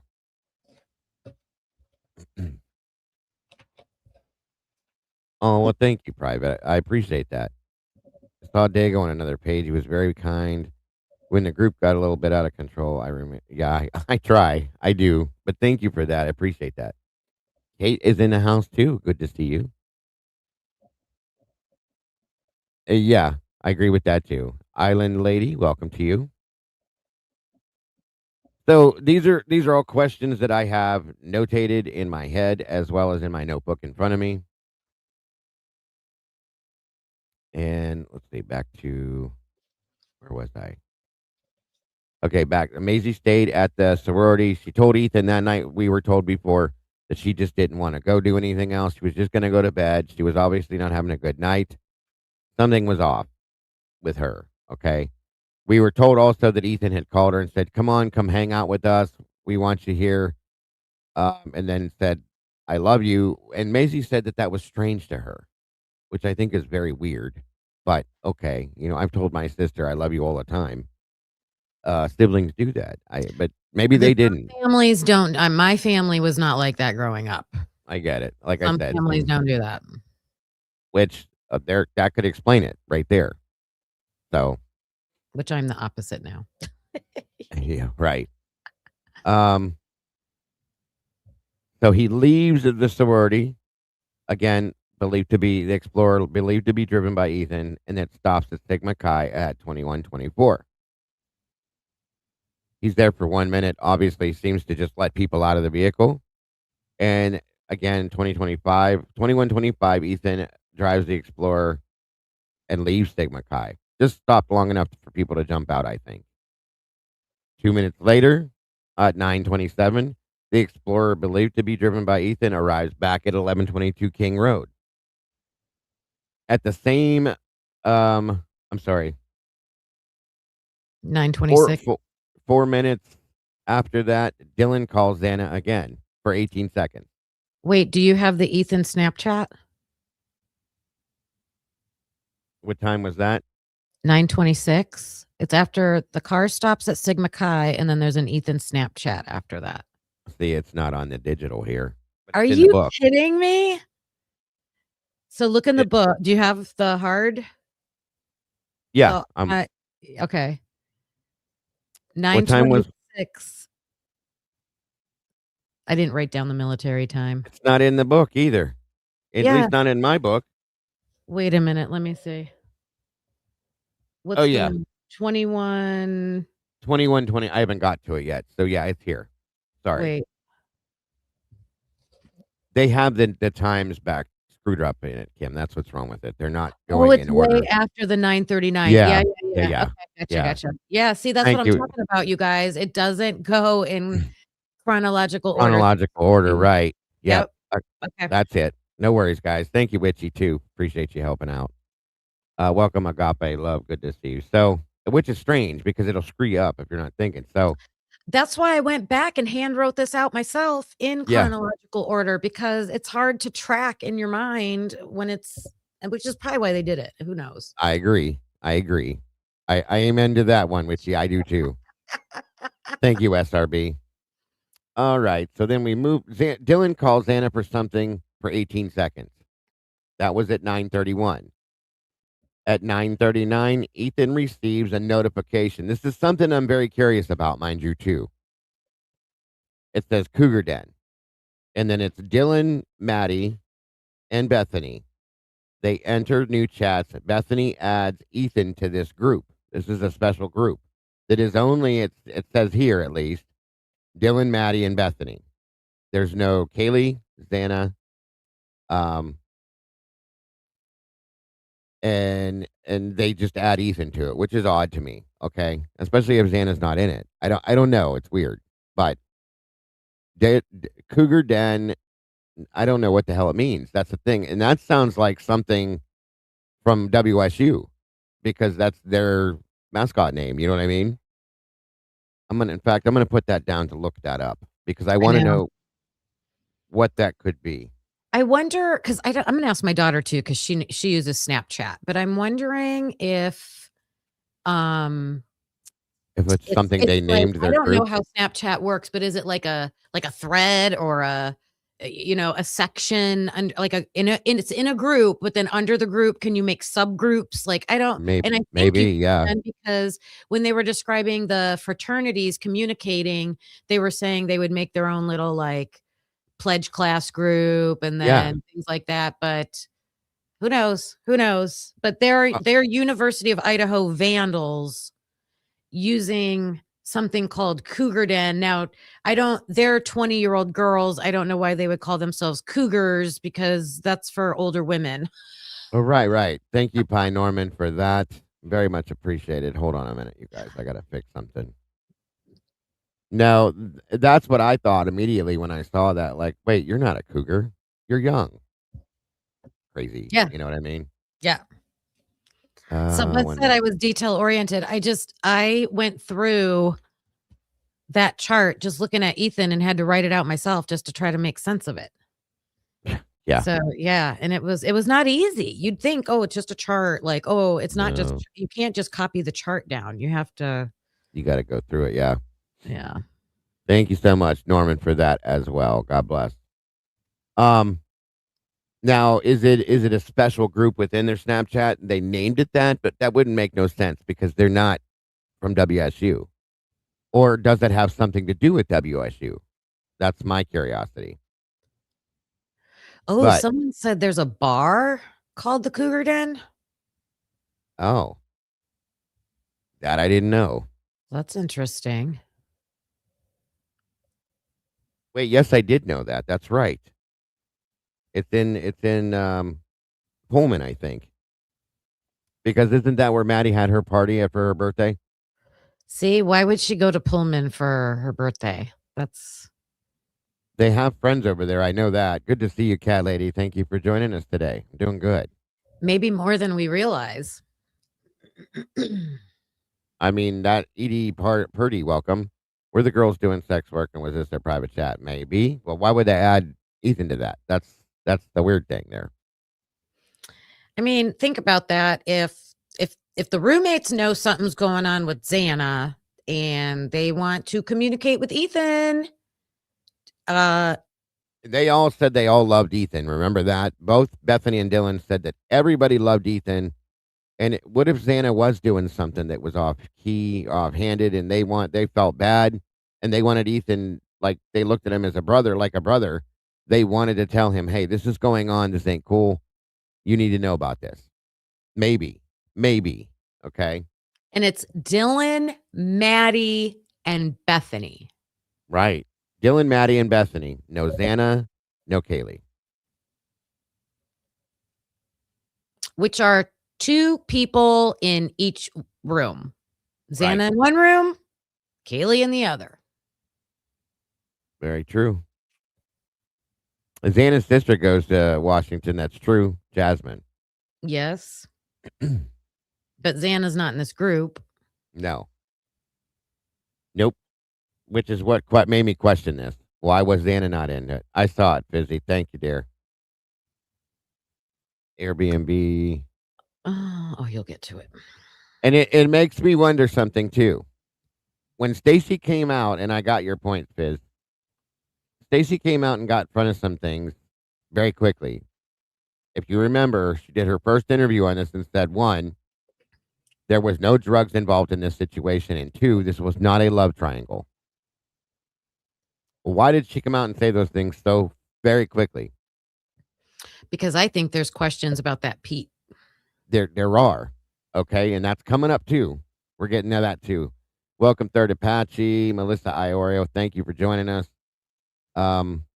Very interesting stuff. Very interesting stuff, guys. It makes you think, is all I'm saying. So then we go from, we have to back up now to 9:26, okay? At 9:26, Ethan sent Hunter Johnson a snap message that said, "Hey, we're drinking with Xana and Bethany. Come hang with us." Then we go to the 21:39 where it said that Ethan received a notification. Cougar Den, Dylan, Maddie, and Bethany enter new chats, and Bethany adds Ethan to that group. All right. Good stuff. Remind me tomorrow, and we will definitely do our thing with it, Sleuth. Always do the birthdays here. All right. Then we move forward to, I think it's 10:30 to 10:23, which is weird the way they do it. Josephine Torville sees Maddie and Kaylee at the corner club. Okay, we knew they went off to the bar. 10:30 to 10:22, or 10:30 to 10:22. That doesn't make any sense. It's weird. Mine just says 10:30. 10:30, 22 sec. Maybe that's what that meant. Sorry. Maddie, Kaylee arrive at the corner club in the Prius type vehicle with another unidentified female. Dylan says Kaylee was at the house with a female friend, Riley Moreland, at 22:30 when she left. They're going way off the timeline. I mean, they're already at 10:30 at night, and you haven't said stuff about an hour before with Ethan. They're going to go back an hour. Like, that's crazy that they're putting it in there that way. Okay, so we go from, I'm going to pull this out of the book too to see here. No, I read that part with Ethan sends Hunter Johnson a snap message, drinking with Xana and Bethany, come hang. That was at 9. I don't think you did. I thought I did. Wait a minute. Is that back here? Wait a minute. That was at 9:26. Yes, you did read that part. Yes. Okay. Sorry. And then it jumps to 10:30. Did you turn the page yet? It's right there. It's at the very bottom. And then I'm about to jump to the next one. Do you have the Dylan calls Xana at 9:31? Yeah, I said that one too, I think, before. It's so backwards. So what's interesting is that when Ethan gets back with the Ford Explorer, Dylan's calling Xana. Right. I don't know where Dylan is. I Well, think they're all Dylan still wasn't Dylan still at the house, and they said she walked over to the party later? right. So why is she calling Xana when Ethan gets back? Right, right. So what was Dylan doing at the house by herself? One, Xana's supposed to be at the house. So is Dylan just calling Xana in the house? well, hold on, hold on, hold on. See, this is where it gets confusing. They said earlier that Dylan, no, I'm sorry, everybody except for Dylan had left to go to the Sigma Chi party. There we go. Except Kaylee.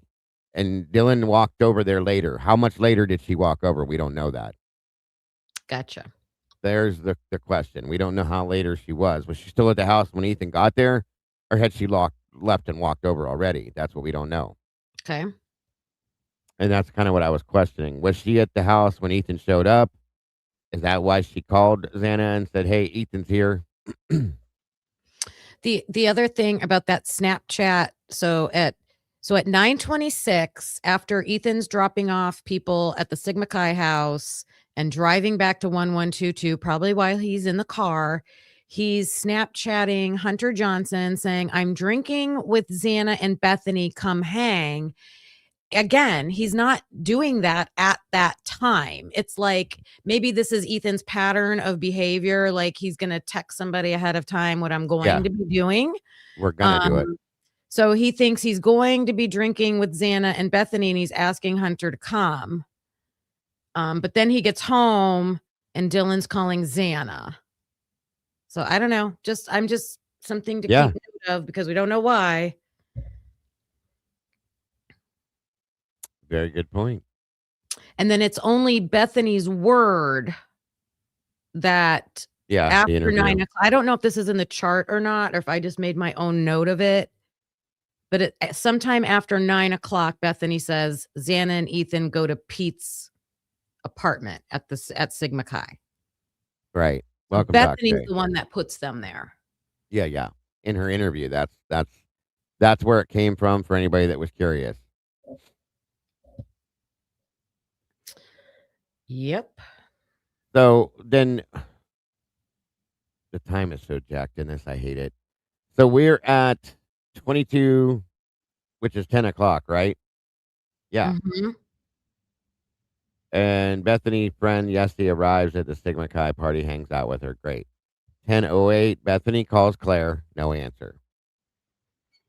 Then we're back to 10:30. Chestnut wakes up, plays games. Okay, so that has no bearing on this at this point. Here we are. This is when it happened. So we know that she was at the house all that time, Kim. Look, unless she stopped somewhere else. At 10:30, Dylan arrives at the Sigma Chi apartment. So was Oh, she 10:30. that's when she arrived. They left way earlier. Oh, okay, that makes a big difference. Yeah. Okay. So was she at the house by herself that whole time doing what? That changes things a little bit. Dylan arrives at Sigma Chi apartment 4, number 4. Ethan, Hunter, Xana, and Yesty and Gideon were there. Dylan and Gideon were in and out of the lodge before going to Pete's apartment. Right. Now again, that's according to only what Dylan said. They're not looking at location data, they're not looking at cell phone data. It's just that's what Dylan said. Oh, that's right. She was turning in her paper. Remember that? She had to finish. Yeah. Thank you, Okay. SRB Yeah. and Busy. Thank you guys. I forgot about that. Yeah. Yes. Okay. So that's what she was doing at the house, finishing her paper and turning it in. Thank you guys. I forgot all about that. Okay. So there's that. It's okay, SRB. I just forgot about it. Yep. Oh, you guys are hitting it now. I see it. Turning in her assignment. Thank you.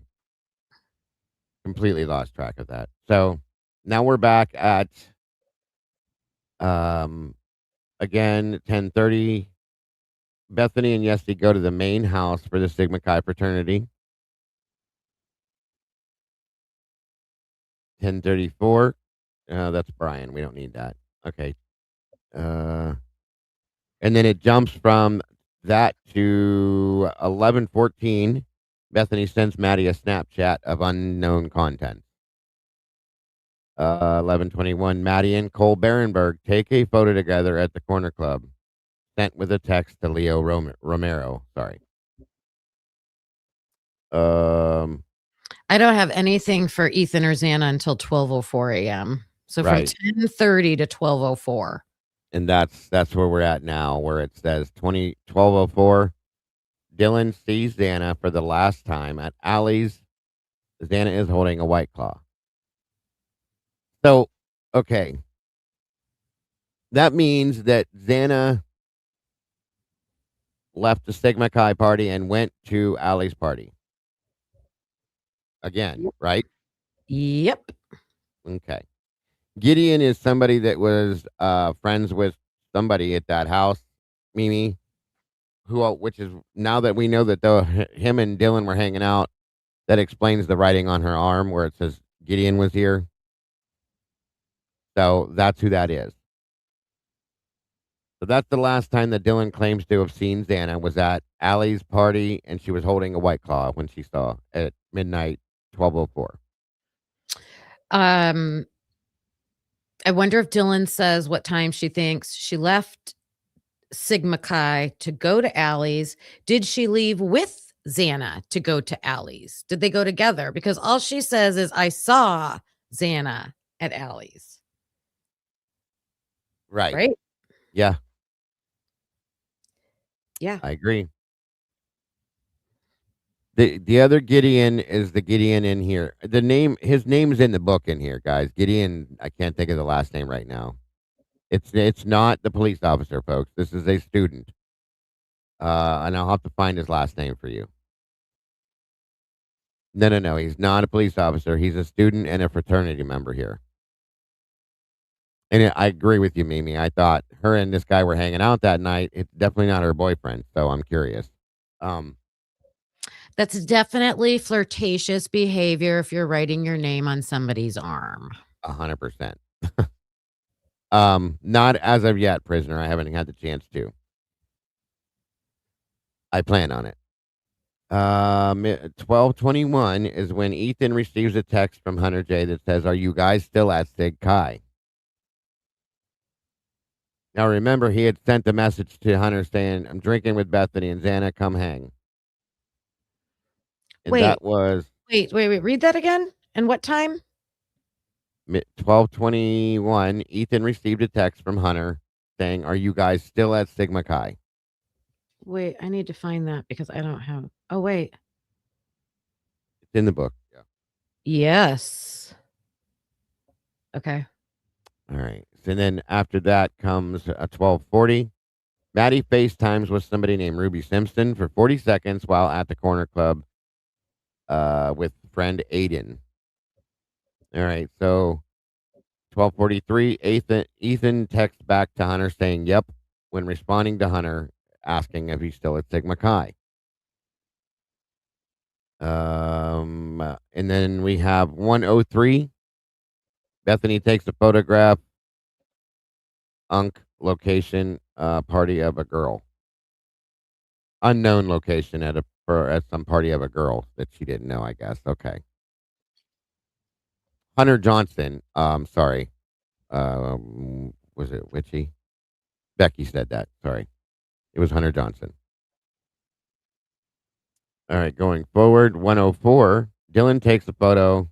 IMG number 4971. And then at 1:16, Xana calls Ethan. There's no answer at 1:16. Where was Xana? Oh, I put that at 12:16. Or maybe it says 0016. So I just automatically thought that was 1 because it was going forward. But I know, but then it goes to 1. I Yeah. put 24s and the zeros because if you look up military time, you're not supposed to use 24.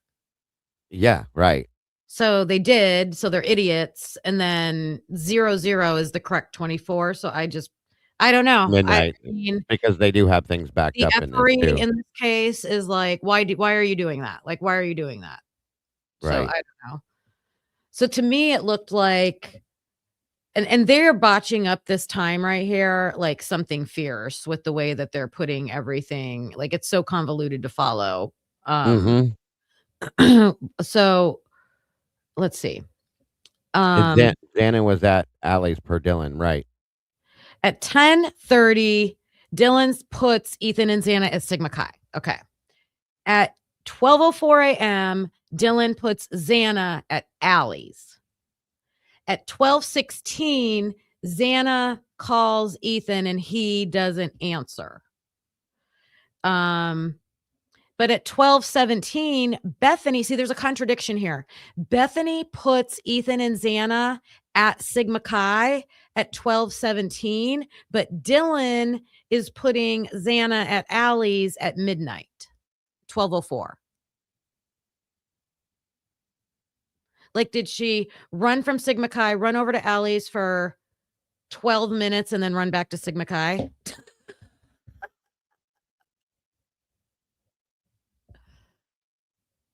Are you there?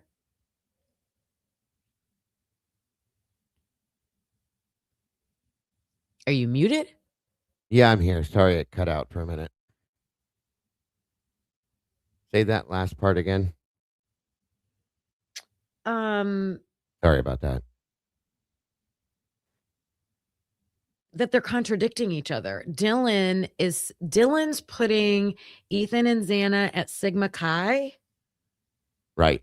at from 10:30. No, wait a minute. Dylan's putting Xana at Allie's at 12:04.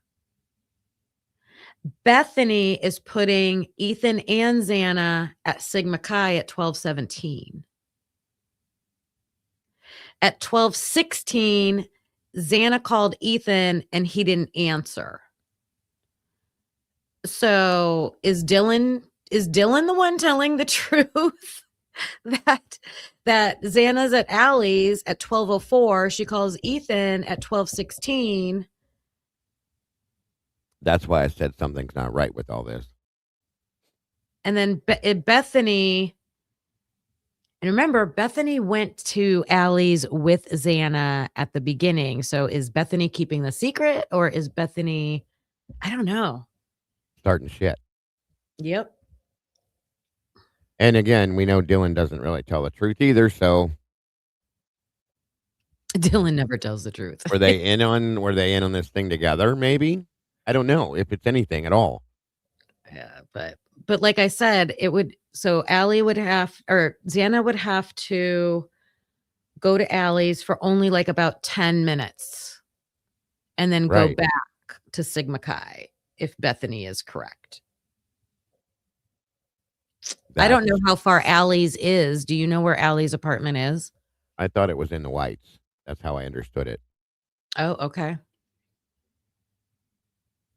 Which is literally right across the field from Sigma Chi. You could, yeah. It's weird. Definitely strange stuff. So again, at 12:16, and Xana.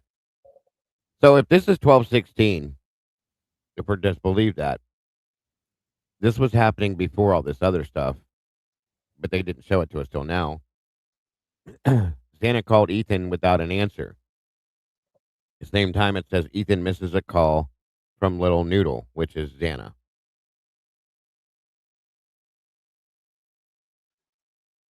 So would we have to take that back and put it in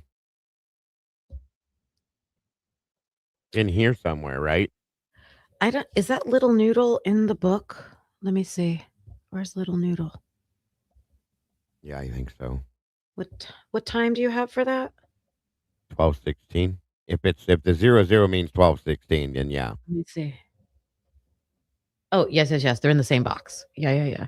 So Xana calls Ethan. Because it's the same thing, right? That would be the same. Yeah, Xana calls same Ethan. situation. Ethan misses a call. Yeah.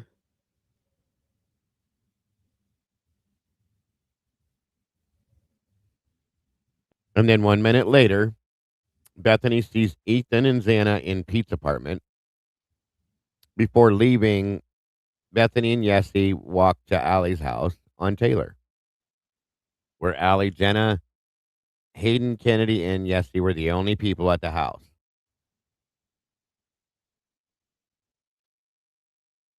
Huh.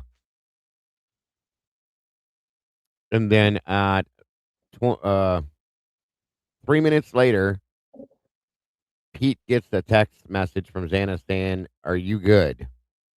So that's where I started questioning things. That's all it says. You good? What? Why? Why are you asking him that? Thank you, Sky. At some point, will you talk about the first page of chapter 1 about part? Yeah, absolutely. No problems. Absolutely. Thank you so much. I didn't realize they actually put a question mark. You good question mark. It is a Yeah. question. Like she's Because asking him, "Are you all right?" I want to know why she's asking him that. absolutely.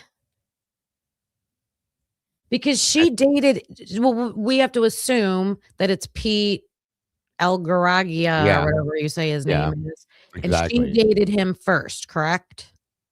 Absolutely. Okay. And you would assume, knowing Xana and Ethan, if Ethan was calling her Little Noodle, they've got these, like, nicknames for people, right? So, Yep. I could see her saying Pistol Pete, yeah. But what if you good doesn't mean you good? Like, are you okay? Maybe it something else in a sense like, did you get what you needed? You good? Oh, yeah, Okay. yeah.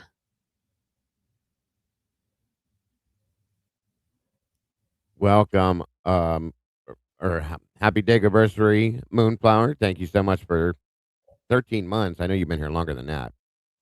Happy belated birthday, Moonflower Lassa. Yes, I didn't get to absolutely. say happy birthday to you. Xana called her dad about the fight, right? And nobody will talk about it. Very good point. Right Turn Clyde says, "You good?" means you have drugs, in my opinion. It could. That very well could. Very good point. That's what I was saying. There's something different there, I think. You good? Either do you have something for us or do you need something from us? One of the two. You know what I mean? That's what I was thinking. And then go ahead, Kim. If Xana's at Allie's during all of this, during the text, she calls Ethan, she texts Pete, you're gonna come up. You're about to say the next thing, so I'll let you continue. But just keep in mind, she could possibly be at Allie's during all that. Yeah, yeah. Welcome, Hi, Jesse. Jesse. I'm gonna So be right back. no problem. So then we have 12:22. Kaylee pays the tab at the corner club with her credit card. She paid for 9 well vodkas with 2 add juice. Then we have 12:31. Bethany calls Jenna McClure on FaceTime and has a 22-second call. Surprise. 12:31 at the same time. White light colored sedan on louder passing Ridge Road. We all know what that was about. And then at 12:43, Ethan receives another notification from Erica saying you're getting cheated on again from work product. It's crazy. All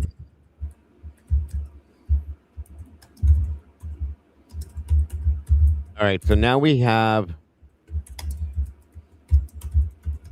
at 1:15, Dylan is calling a Sobro for a ride for her and Lake to go home. Lake's very intoxicated. They go back to the house to watch Vampire Diaries.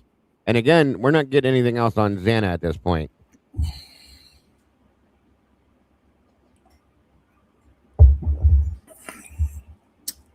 Hello to everybody in the chat. Nice to see you guys again. Welcome, sir. Now I'm trying to find. There hasn't been anything else after that about Ethan and or Xana. That's it.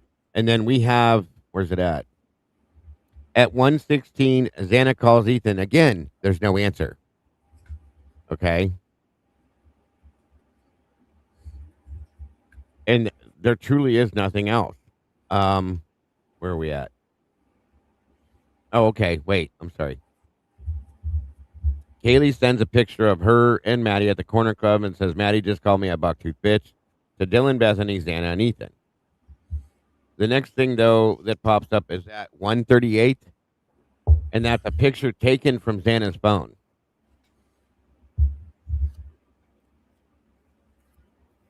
It doesn't say where she's at when she does it or anything like that.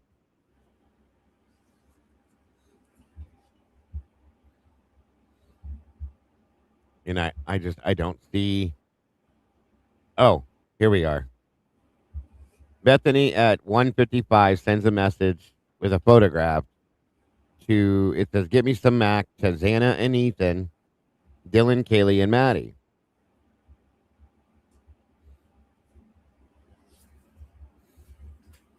So some of this stuff I have to wait for Ken to come back with her timeline too to try to line this up because this is wild.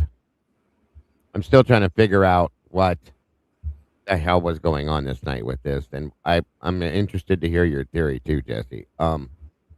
Once we get through this, we'll definitely jump into that, sir. Yeah, I figured you guys might not be ready for me yet, but I thought I'd just come on and hang out. No, great to have you here. But yeah, I saw Kim and you on the interview room last night, or sorry, what is it? What's it called again? Oh, the verdict room.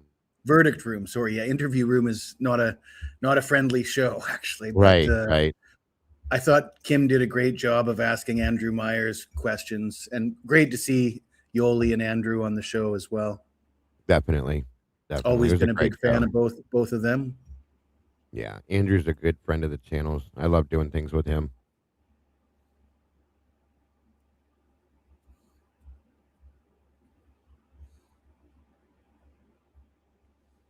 There she is. Okay.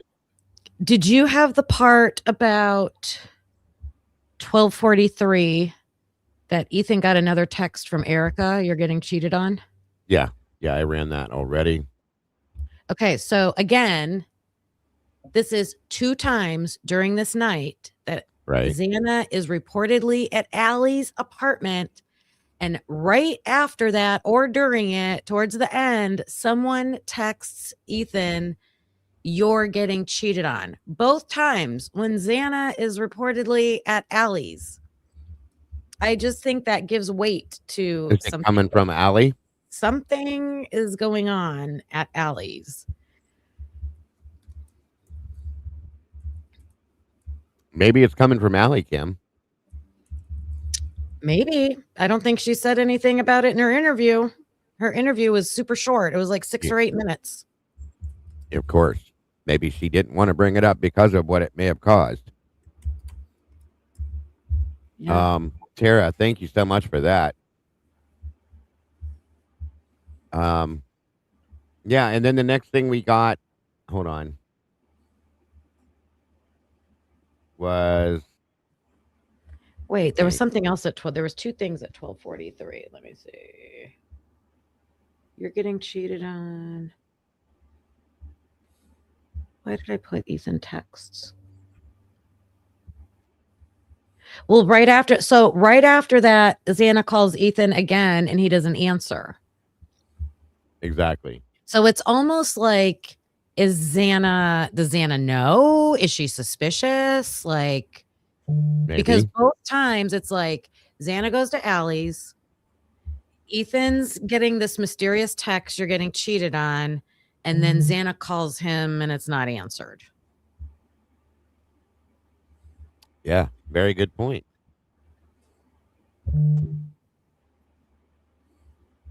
The part of the song Chris is referring to, I'm up against something I can't beat. Well, I'm good at putting on a show, but in my mind, it ain't how it goes. Thank you. Oh, from chapter 1. Yeah, we will definitely look into that, Blue Eyes. Thank you so much.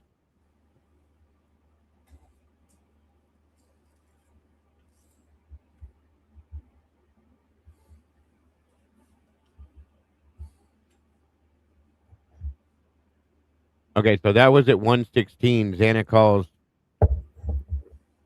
Ethan again with no answer. Mhm. And then at 1:38, there's a picture taken from Xana's phone.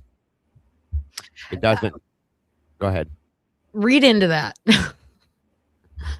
a picture taken Right. from Xana's phone. Is that just simply She took a picture of something, is what I'm guessing. Earlier in this, didn't they say that Kaylee sent a picture to somebody? So interesting that they go from Kaylee taking the action to the picture was taken on Xana's phone. They didn't say the picture was taken or sent from Kaylee's phone, right? They said Kaylee sent it. Yeah, she sent a picture to Xana, I think, or yeah. I just meant the wording, right? Like, right. It's weird wording to me. It's not like Xana took a picture of blank. It's not, there's a picture on, I don't know.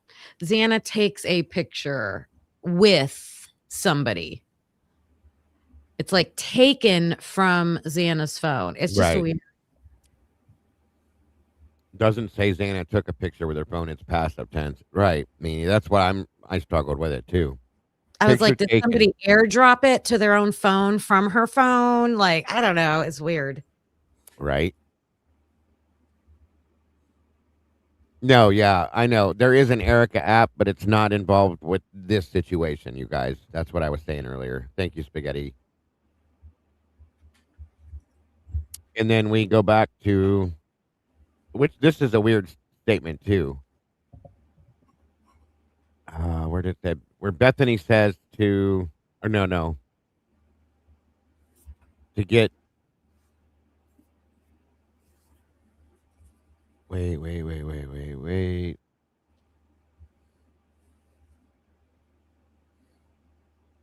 Bethany walked home at 1. Okay. Kaylee engages in conversation with Jack Showalter. Yeah, okay. Hold on. Xana called Ethan at 1:16 with no answer. Kaylee sends picture. There was another thing we had gotten to. Oh, the picture taken from Xana's phone at 1:38. We know about all that there. Come on. It goes all the way to 2 a.m. Yeah. Go to 2 a.m. Kaylee and Maddie arrive home. The girls all go upstairs while Kaylee's getting ready for bed, taking selfie videos. Maddie and Bethany take Murphy outside. Bethany comes back in after a few minutes, grabs chips, and goes to bed. And then Xana takes a picture with Jacqueline Bellevue. Jacqueline leaves Sigma Chi, and Xana and Ethan stay. So they're saying that Xana and Ethan are at Sigma Chi at 2 a.m. I know. Okay. And now Xana is taking the picture, and the picture is not being taken from her phone. Right. The wording completely changed. Exactly. Now, this is the only timestamp we get where they're at this point in time at night. It's 2 a.m. It's telling us, in a sense, that they're still sitting at Sigma Chi. Shouldn't we have an interview of Jacqueline? Yes. It's ISP Supplemental 10. So it exists? We've seen it? Yes. Yeah. Hold on 1 minute here. I read it when I did this last week, and I don't remember what it said exactly. But you're right. See, this is what I'm talking about with the wording. It says Xana takes a picture with, right? That's how you say it. And that's how it's worded here. But they chose not to word it that way on that other one. So words matter. Mm-hmm. Yeah, so this Jacqueline is putting Ethan and Xana back at Sigma Chi at 2 a.m. And to me, that's where Ethan's timeline stops. Right. That's the last thing that's documented about him. It's very weird. 1 minute here. But right after that is a big one, 201.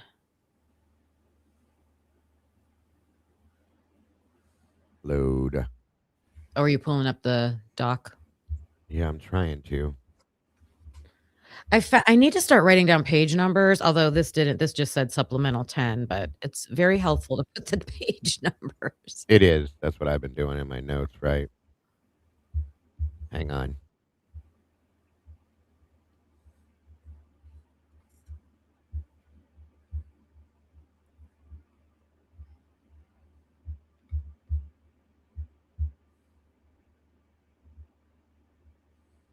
Oh, Fizzy has the wording right. Xana took a picture on her phone. That's the way it should have been worded. Agreed. Yeah. Okay, so this is. Hold on.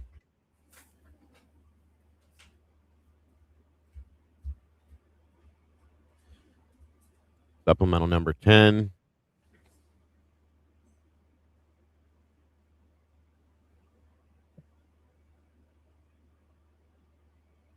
And it says on 11/18 at approximately 2:13 p.m., Idaho State Police Detective Miller and I interviewed. This is supposed to be Jacqueline Bellevue, right? Or Jackie Bellevue at ISP District Office 3 in Meridian, Idaho, regarding the homicides which occurred. Blah blah blah. We all know that. Jacqueline stated the following: that she's part of the whatever that is sorority, because I don't know which one she's in. At the University of Idaho, she knew Ethan through his Sigma Chi fraternity. She got to know Xana through Chapin. She didn't know Kaylee Gonsalves or Madison Mogan very well, but she knew Chapin and Kernodle for 1.5 years. She currently lives at the sorority house and had never been to the 1122 house. She was at the Sigma Chi fraternity house on Saturday night, November 12th, for a party. Chapin and Kernodle were at the party.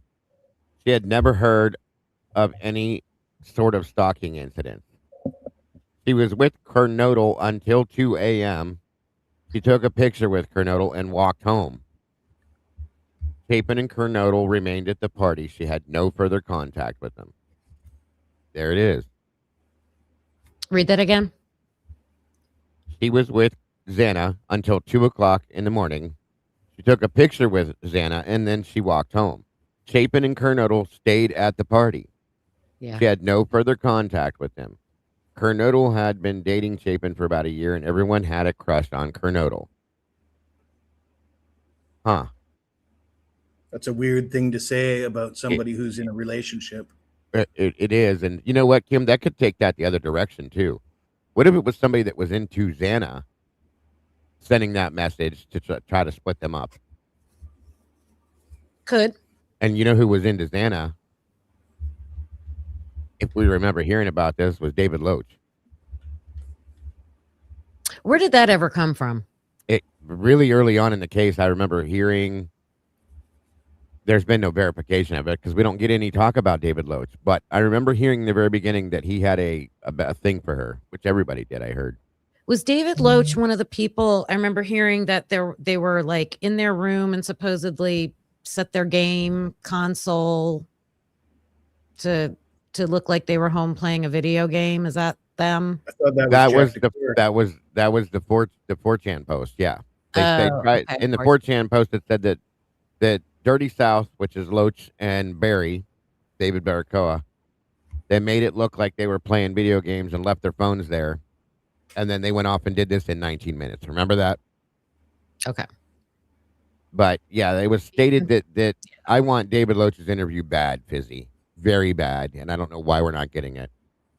It has to exist. I agree with you because he's in Sigma Chi. Has someone asked for it? Not that I know. I wouldn't be surprised, but we need to get both.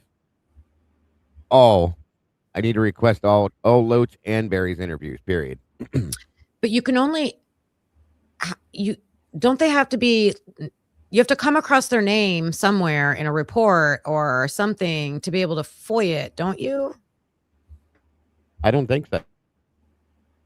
Okay. If they're out there and they exist, they have to send it to you. If well, they don't have to, but they're supposed to. I thought you had to cite, like, according to this. No. Okay. That's what I'm thinking too, Fizz, is the FBI has it. And why would they have it if nobody else has it? That tells me something right there. If the FBI has it, that's why we're not getting it either. Because it's national security. There's something about those interviews, probably, especially his, that's serious, I think. Wow. And so it was someone posted on 4chan that this David Loach liked Xana. Uh-huh. And then that was the That he big time small and that balls comment. yeah, right. And she's actually the one that said that to him Oh, really? Oh, okay. and started the fight that night. Which is interesting. Yeah, but we're listening to all these Sigma Chi interviews and there's no fight. No, well, nobody talks about a fight. Every interview, even with the girls. Welcome, Offie. You're good. We do, definitely, Spaghetti. I agree with that. We need Loach and Barry's. I think Barry had more than one interview. We did read through Barry's interview, but it was a joke. So, just saying.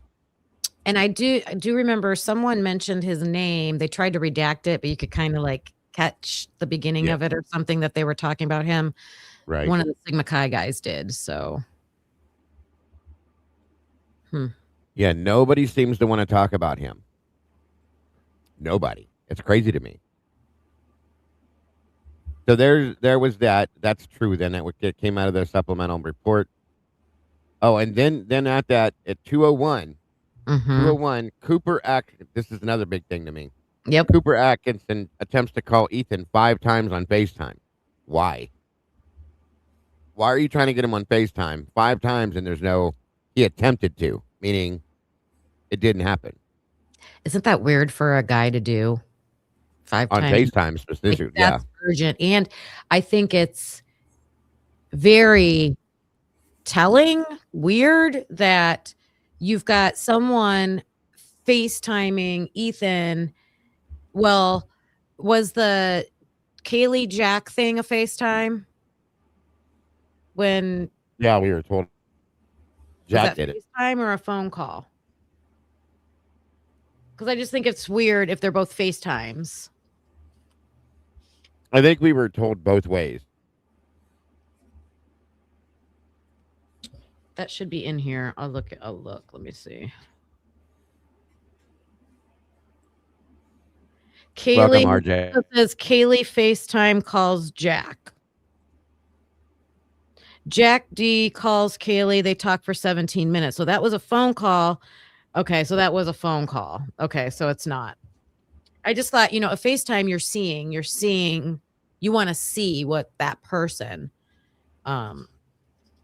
Right. Cooper Atkinson, I think, knows something. So do I. I think that's what that means. I think they all know something. I think Emily Alond, Hunter Johnson, Josie, you name them. I think they all know something. Well, I think Cooper knows specifically what I'm referring to for that, what was going on around Ethan that night. 5 times you're trying to FaceTime this dude. Why do you need to call him 5 times like that if he's not answering? And he's not answering, mind you, at 2 a.m. And that's his timeline stops there. Right. There's no more activity from Ethan's phone. No one says anything about Ethan's location after 2 a.m. And at 2:01, right. You have frantic phone calls from a dude to another dude on FaceTime. Bingo. So something happened at that time. Somebody is saying that Cooper Atkinson is Hunter Johnson's stepbrother. I don't know if there's any truth to that, but somebody's saying it in chat. I have no idea. It might be true. So, okay. The last thing we get is that we know Ethan and Xana are together at this point at 2 a.m. at the Sigma Chi house. 1 minute later, this Cooper Atkinson tries to call Ethan 5 times on FaceTime, and he doesn't respond. Is that the one whose mom came out and said he called Ethan? I'm not sure, Fizzy, but there's no interview from a Cooper Atkinson. Now, here's the thing. Here's the thing, you guys. Sandra just said it. Nobody's ever let this go, and you shouldn't, I don't think. Stacey Chapin makes a statement at one point and says 2 a.m. is a dark hour. Here we are, 2 a.m. Does that have a bearing on this, folks? Does Stacey know something that went on with Ethan that night at this point? Uh-huh. I'm one of those people that thought she just meant that as like a phrase that we say, like when you wake up in the middle of the night. Oh, it's like the witching hour at 2 a.m. or whatever. Yeah. Like, but there's been a lot more that makes me think that she really does, like she means 2 a.m. I agree with you. That's 100% true. And that's what I thought too. And the other interesting thing about this FaceTime, these 5 FaceTimes, is that they're listing it as work product. And that means not discoverable. So are they not going to give access to those, to that person, to that? I don't know. Probably not, which is very interesting. The witching hour is 3 a.m. Okay.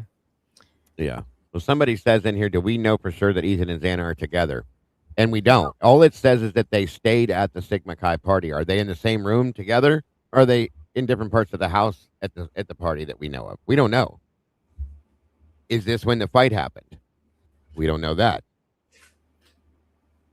It's quite interesting. I think so too, Leah. I think Stacey may very well know who did this, to be honest with you. So then, like Kim said, 2 o'clock, everything shuts down. That's it. With Xana and Ethan, there's no other timeline for them, period. And all we know is that PD said that they went back to the house at 1:45. Well, we now know that that's absolutely not true. They were not there. Well, there's 3 more things for Xana because it's the DoorDash order. Well, yeah, that, but the text message to DoorDash and the TikTok. Those 3 things.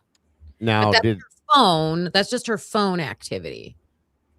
Yeah, it states at 2:15, Xana orders the DoorDash. Now, she could have done that from another place thinking she'll be home by that time. Okay?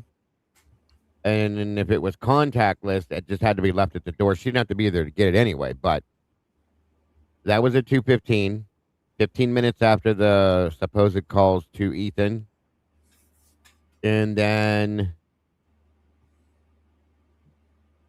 3:51. 3:51, right. That's when she goes and puts the Dylan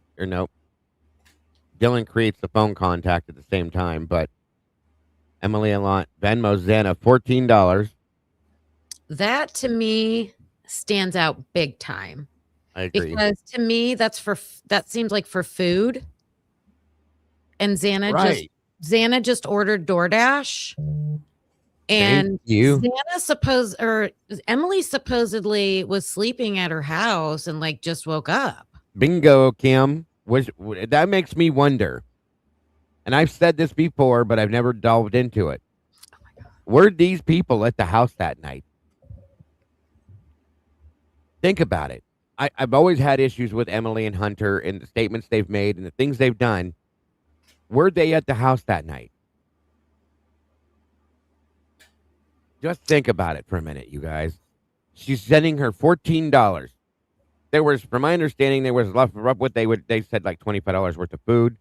Who knows? So on and so forth. We don't, but it could be for something else too. You know what's even more suspicious about that is they didn't ask Emily about that in her interview. Right. Why'd you Venmo Xana $14 at 3:51? They didn't ask that. Did we ever find out what happened to Hunter Johnson's phone? Because there was a statement from Hunter Johnson about how he lost his phone or left it at that house. And in my mind, I think somebody has told me that was the day before, but it's just not relevant if he left his phone there the day before. And for him to be saying, for him to be planting that out, sending that out there, like, oh, I left my phone there. It sounds like what you would say if you consciousness of guilt, you know that your phone data is going to say that you were at the house and you need to explain that away by saying you left it there. That's what I always thought about that. I've never heard any clarification about when that was supposed to be, exactly how that played out. But I do know that he did tell them, he did tell law enforcement that he left his phone at the house. Or maybe that was in an interview. Maybe that was in the that big interview that him and Emily did. Right. I did hear that about Hunter Johnson, but recently I heard someone saying something about Hunter Chapin's phone. They never turned it out. Like he never turned it over. Like he said he didn't have it, or it broke, or something. Like, I don't know. I want to look into that because I only heard it. I don't know where that came from. I agree. My understanding with Johnson's phone was that he left it there Friday night when they had the party, and then he went over there the next day and picked it up Saturday. So I'm 100% not sure about that.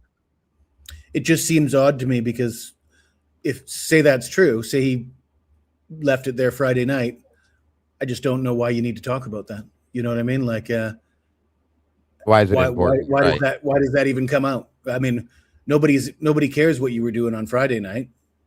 Extra information for no reason, which usually means you're putting something in there to kind of cover something up. Maybe. Yeah, I get it. Do you know Dylan did that too in her interview? I think it was with her interview with Gooch. Gooch asked her to start talking about Saturday, and Gooch even wrote in her report, she was asked about Saturday and she went back to Friday and started talking about the dance on Friday. Very strange, and that usually means something. That's a fact. Yeah. I don't know. I think, to me, Ethan's timeline so far, from everything that I have seen so far, ends at 2:01. So wherever he was, I don't know. Right. Oh, the other important thing that's not in this chart in the book, I don't believe. Is it? What is it? About Ethan getting blocked by those two names. Do you have that? No, I don't think so. So I don't have a time. I just put at some time. Ethan is blocked by Dylan Sturrock and Lydia Varga.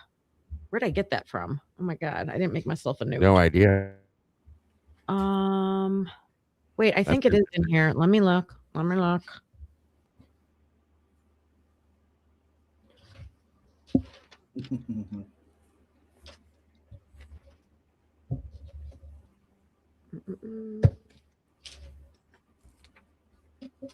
have notes everywhere.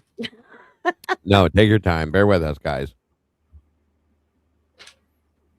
I know it came from somewhere. I know it came from a document or the book. Maybe it just came from a page in the book. In the book. Yeah. But I was trying to write everything down so I knew where it came from.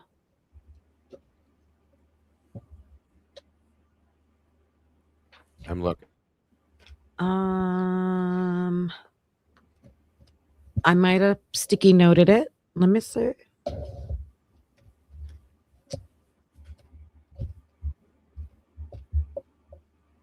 Oh, I got it right here. It's from a page in the book. Let me see. Nope, that's not it. Is it in the timeline or no? Oh, they said towards the end of the book. Towards the end?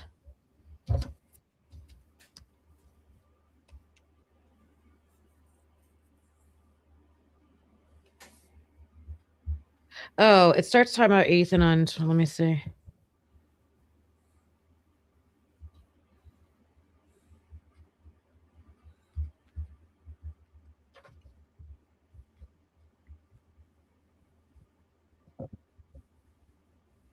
It's on page 268. Let me write that down so I know next time. It's on page 268 of the book, you guys. I got it. Okay. So let me get to that point here. So Hold on. that's the section of the book where they do all the victimology on each one of them. And so that's where you get a lot of good background information and information about them. Yeah. Yeah. Ethan's cell account showed that he had been blocked by a woman named Dylan Sturrock and by another named Lydia Varga. There it is, right there. To date, it appears that no one in law enforcement has definitively identified or interviewed either woman. So there is no way to tell if these blocked accounts have anything to do with his mood Saturday night or the cheating text from Erica. No one has established where he was last seen or what time he and Xana returned to King Road. It remains nagging void in the timeline, according to Walker. And that's why we did this. That's why we're doing this. Yes, 100%. It also says DeWolf was present with Chapin in the lodge at Sigma Chi, but they didn't have much contact. DeWolf said that he did not text or have any other electronic communication with Chapin that night. He did not know when Chapin left the Sigma Chi party. DeWolf told Walker that his friend had been dating Xana for 7 months and that they stayed together about 6 nights a week. DeWolf said there was a party at 1122 King Road at least once a week, and the most were attended by 50 to 60 people. He knew Coronado well, but the others, not the others, he said they all seemed to get along very well. And then Detective Walker also interviewed a student named Jason Shepard, November 19th, and documented that information in the same supplemental, which must have something to do with that. So I want to see that one too when that drops.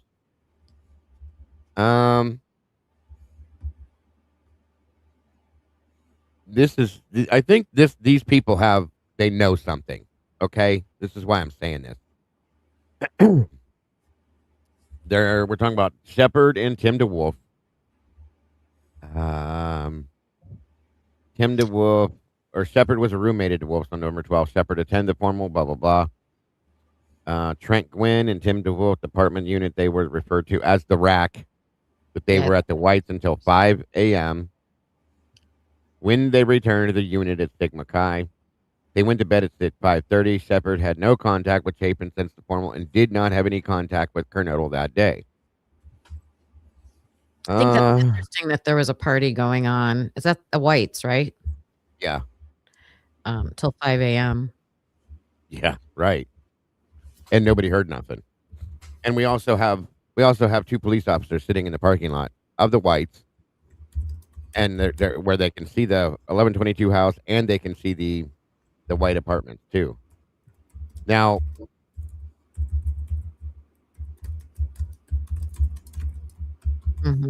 Walker tried without success to gather more detail from somebody. There's another kid named Gwynn who said he saw and spoke with Ethan sometime before 1:15 Sunday morning at the Sigma Chi after party following the formal.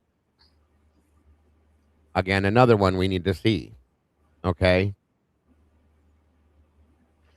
I'm gonna leave you with this thought because I told you I gotta get some stuff done around here today, but no worries. Think about the secrecy. Like you said, these guys know something, and I just think, how can so many people keep a secret? Well, if there's one large group of people that can, it's gonna be Greek life, right? Sure. And they, in one of the interviews, one of the Sigma Chi brothers does talk about how he said that one of their brothers got to, I forget how he described it. Basically, though, assaulted a woman, and they handled it in-house. They never told the police. Right. The university never found out. They handled it themselves. They took care of it themselves. Somehow they got the victim to not report it. The victim never reported it, obviously. And they kept secrecy about that, it sounds like. So think about, this situation. It's plausible. Absolutely. So thank you for having me up. No, thank you for going through that with us. And we still don't have answers with this, guys. We're going to look into it more with some of the other things that were played into this. I promise you that. Absolutely. Thank you, Miss Kim. I appreciate it very much. Yep, I'll be What listening. was I'll be chiming in the chat, but I gotta work while I do that. no Oh, problem. So I would love to hear your opinion on what I'm going to say. Even, and I don't want to set expectations too high, but Go ahead. no, yeah, well, real quick, I'm just gonna say, so what was going on with Ethan that night is a big question, and we will come back to it. I just wanted to present it that way. But now we're gonna jump into Jesse's theory and his thoughts. And thank you, Jesse, for joining us. So go for it, brother. well, thank you so much for having me again. But Always. Oh, yeah, I don't want, like I said, I don't want to set expectations too high. My theory is really just an old theory that I've been thinking more on, and I've been able to connect some dots. And it doesn't involve who's responsible for the deaths of the 4 students. It's more about the cover up and okay. and what creates, like Kim just said, how could all these people keep this secret, and how could so many people be involved, and especially if we believe that Brian Koberger didn't do this, and all these people seem to have no conscience and have no problem just putting him in jail, or maybe even ending his life or participating in that. We've got the families, we've got the law enforcement, we've got the lawyers. And, you know, I started to think back and think about back in the, and for those of you who haven't been following this from the very beginning, a lot of this stuff might be new to you, but maybe some of you will remember in one of Steve G's early interviews, because Steve G was being very critical of law enforcement for a long time, and expressing some doubts that they actually had the right guy. And in one of his interviews, they asked him, how do you know if they have the right guy? And this was probably the first interview when he changed his mind and he decided they do have the right guy. And what he said was, and I don't know if I'm remembering this if the same way as you guys do, but maybe you guys can help me with this. He said, these law enforcement agencies can do amazing things. You wouldn't believe the kind of technology they have. I think you're going to find they have something new that's never been used before, that is first being used in this case, that, and it's really solid. Yep. That's not an exact quote, but you do remember that, Diego? Mm-hmm. Yeah. Obsessed. So Absolutely. That's never come out. Nobody's ever explained that to us. I don't believe he was talking about IgG, because IgG wasn't new and isn't new, right? Right. I think I have I think basically it's the Minority Report scenario, which has been proposed. I know other people have spoken about this, but I want to go back to a few other things. And I want to be very respectful. This is Dago's channel. I don't want to screw anything up for him, but I will criticize other creators sometimes. No, you're fine. And I'll try to do it as respectful as I can. And of course, just because I'm critical of other creators doesn't mean that has anything to do with Dago. But 2 of my favorite creators, Bob Motta from Defense Diaries and Andrea Burkhart. I was watching Bob Motta and Ali read out the documents one day, and this was after they did yeoman's work on the Delphi case. Mm-hmm. And I was a big fan of. I'm not saying I'm not a fan of theirs anymore, but they were reading the documents and they were really hardcore guilting. Like speaking like guilters, and I was so disappointed. I was in the chat and I said, "Hey, you guys are defense attorneys. You did great work on how could you guys be so convinced of his, I'm really, right. I'm sorry, but I'm really disappointed." I basically called him out and said, I totally disagree with your perspective. I don't like the way you're talking. How could you guys even go down this road? And Bob said to me, there was a good back and forth. And he said to me, he said, if you knew what I knew, I've got connections. I'm privy to information that you're not privy to. If you knew what I knew, you'd understand. But through my connections, I've heard some things that I feel pretty confident they've got the right guy. And I've heard that. I've heard a few people say that. I've heard that from several people. Back, this is way back. This is 2 years ago now. And I don't know if you guys remember, but Andrea Burkhart was fantastic covering every case she ever covers. Yeah, really, definitely. and she was eyeballs deep in the Koberger case, and then she just dropped it. And the way she never actually said he was guilty, but her behavior indicated that that's the way she felt. Yeah. And at the same time, she was collaborating with Bob and Allie, and I'm guessing that she got the same information that Bob was telling me about. And I'm not sure that that information was correct, but I have a hunch as to what that information, the source of that information might be. And it all ties into Chris Whitcomb as well. And again, you know, some people are very critical of Chris. I know Jules doesn't have much nice to say about him. I personally don't have a problem with Chris. I think everybody should read the book. Everybody should buy the book. Everybody should have him on their show and listen to him because I think he's given us a lot of information.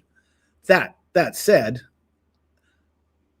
an ex-FBI agent who, by his own admission, it wasn't his idea to put this book out there. He was prompted by another FBI agent, and he got his information from what? The FBI? And the last time I checked, the FBI isn't in the business of telling on itself. Right. Right. And law enforcement isn't in the business of telling on itself. So do I believe the motivation for this book and from Chris Whitcomb is to be a hero and a whistleblower and save Koberger? I don't really think they give a shit about Koberger. I think that might be the result. And if so, that's fantastic. And that's why not their intention. But the bigger picture is, and one of the things I'm thinking of is the WSU lawsuit, because in the big picture, the system can't have universities like WSU being sued for $500 million and the G family getting $500 million because somebody who attended their school committed a crime, allegedly. And, you know, let's face it, a large percentage of the population attends these universities. Right. You can't set a legal precedent that everybody who attends a university, the university is going to be liable for everything they've done. So it's in the FBI's best interest. It's in the school's best. And of course, higher ups that own and operate and deans of universities and guys like Scott Green, obviously these people all run in the same circles, right? Politicians, heads of law enforcement. These people have the kind of power to make books get published, fund books getting published to further their agenda. And the agenda certainly should be to get that WSU lawsuit dismissed, because that's not good for anybody. And so I think that is, I suspect that might be part of the motive for Whitcomb coming forward. And this whole book. What do you think the technology is, though, that they were talking about? Well, can I share an image in present? Yeah, absolutely. Okay. Basically, it's the Minority Report scenario, and I just decided to ask Gemini. Here it is. Does the technology exist to allow law enforcement to predict future criminal behavior, such as the M word? Yes, the technology exists to allow law enforcement to use AI for predicting the likelihood of future criminal behavior, including serious crimes like M. However, this is probabilistic forecasting, not definite pre-crime prediction, as depicted in science fiction. By 2026, many law enforcement agencies are using predictive policing tools to analyze historical data, social data, and behavioral patterns to identify high-risk areas or individuals. So, do I think the FBI is using AI to find their perpetrators? I'd be shocked if they weren't.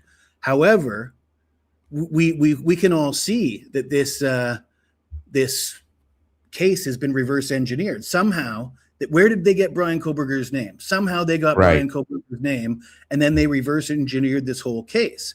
Now, my theory is, if they really believe in this AI, if they think that, you know, if they think this is like the future of solving crimes, they're going to be so motivated to protect it. And if they get caught using it, it would be a huge scandal if we found out that that's how they got Brian Koberger's name. Right. And then they would be, there would be legal action taken. They wouldn't be allowed to use it anymore. Everybody would be up in arms about this. JJ's been screaming about this for a long time. So yeah, keep going, bud. Again, I know it's not a new theory, but right. So I really have to go, but this is interesting. I need to look into it more. My first reaction to this is I could see it for like statistics, like what days of the month are high crime areas, where are the areas in our town that are more likely to have certain crimes happen, things like data like that. I could see it being used for choosing a specific person for a crime. I don't know. I need that's the part I would need to see more about that. That's why I worded it the way I did, though. It literally says in there that they're predicting future crimes, that they're using crimes, but not people. Well, I don't know. Hey, on the 30, there's a full moon. I mean, we know without technology on the full moon, there's more. Ask any school teacher, the behaviors get worse on the full moon. On days of a full moon, stuff like that. But it's interesting. I mean, but if you could predict a crime in the future, AI. Right? I mean, I think that there's a lot of people out there that have so much faith in AI that if you tell certain people, listen, I have AI that will tell you this guy's going to be a killer, and I think that a lot of the people involved in this might, if this is true, just hypothetically, profiling. They could have a profiling. A lot of people might believe that even if he didn't do this, he's going to go on to do it anyways. So fuck him.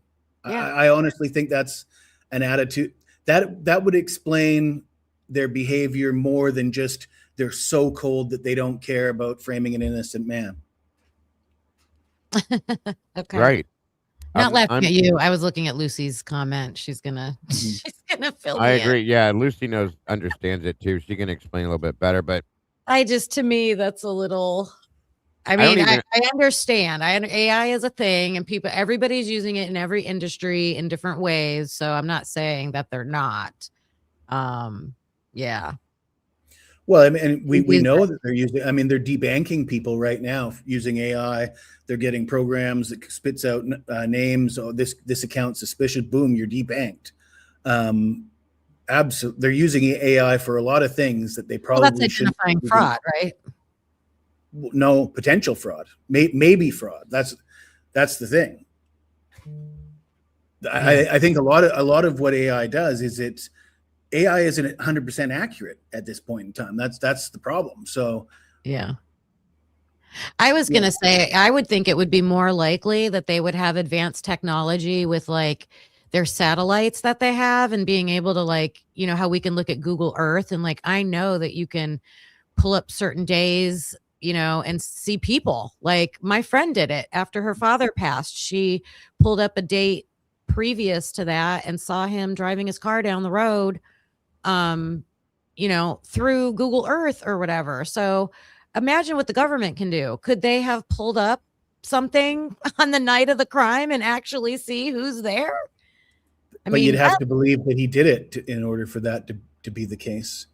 Well, no, they could. And what I'm saying with that technology is they could have identified every single thing in that neighborhood the whole night if they have that technology, if they could do that.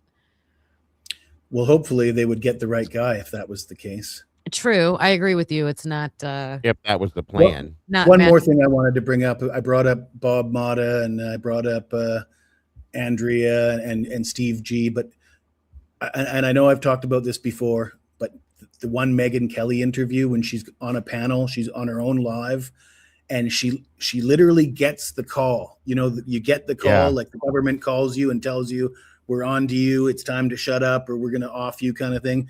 It's live on her show, broadcast live with two male law enforcement guys, and they tell her right on her own show, zip it, shut up, stop talking. Who was this? So it was a panel of 4.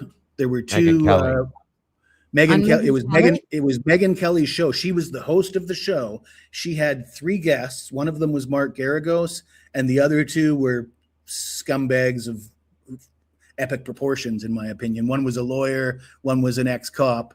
They're not as famous as Megan or Oh, Mark is Garagos. this the show where she was questioning it, where she started Yeah, to question it? and she just had an epiphany right in the middle of the show. She's like, "Wait a Yeah. minute, Yeah. Dylan Mortensen's lying. This is a bullshit story." Yeah. And she, it just hit her like, this is just a bullshit story. And the 2 guys on the show said, "What are you, Megan? You better be very careful about the way you talk about this. You're, yeah. And they basically told her the way it was going to be, and she's never questioned it again after She that. hasn't. I saw that show. Yeah. No, I Bingo. good points. And yeah, that AI is something to look into for sure. But I am definitely got to hop down now. Thank you, Cam. Very Yeah, much this is appreciated. interesting, man. I'm still on the road of this. Make this case make sense. Like nothing. When you get some spare time, Google AI government in Albania. Albania. Yeah. All right.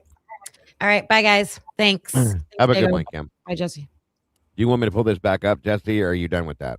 Let's see.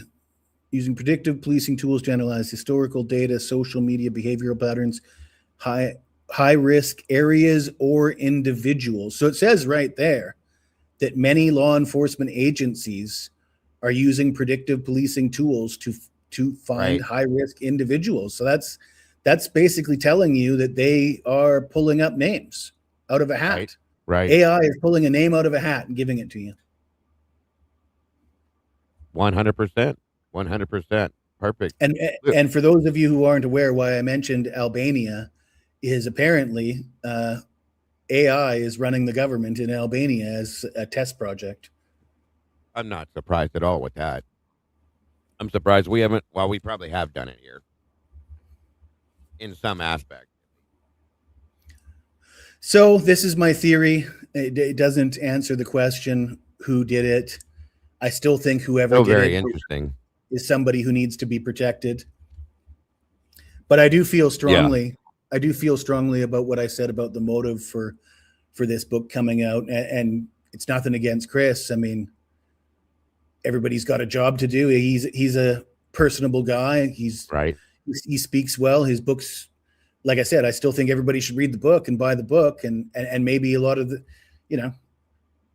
put it this way: if he's trying to squash the WSU lawsuit, if that's the main purpose of this whole thing, or one of the purposes, that's not a terrible thing, in my opinion. No, agreed. If you're doing anything towards trying to prove the truth here, that's all that matters, in my opinion. Well, we had that conversation, right? I said if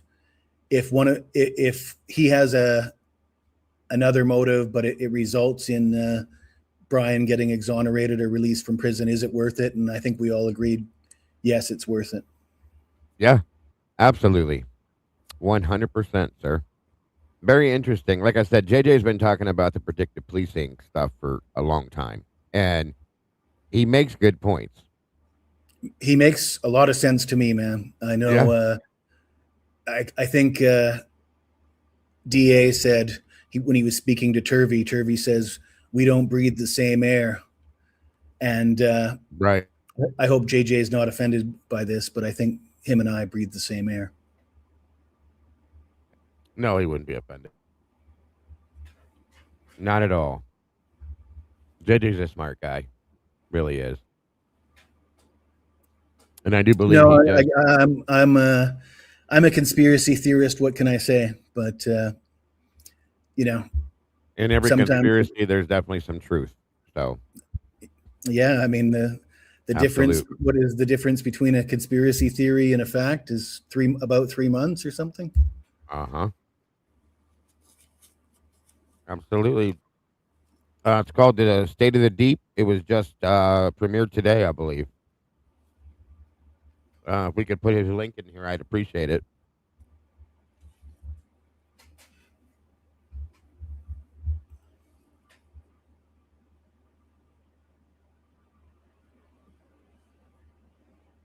I got you, Lucy.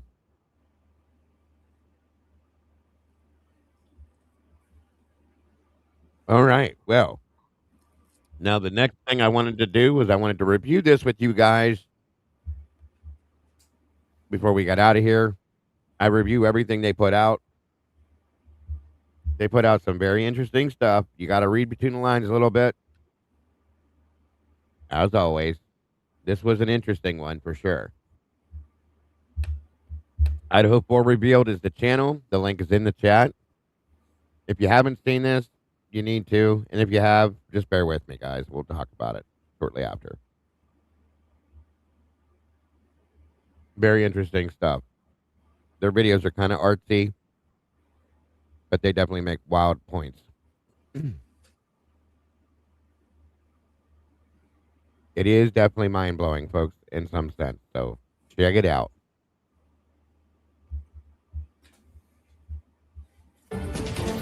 I feel like anything the jury's going to see in that courtroom, we should all see.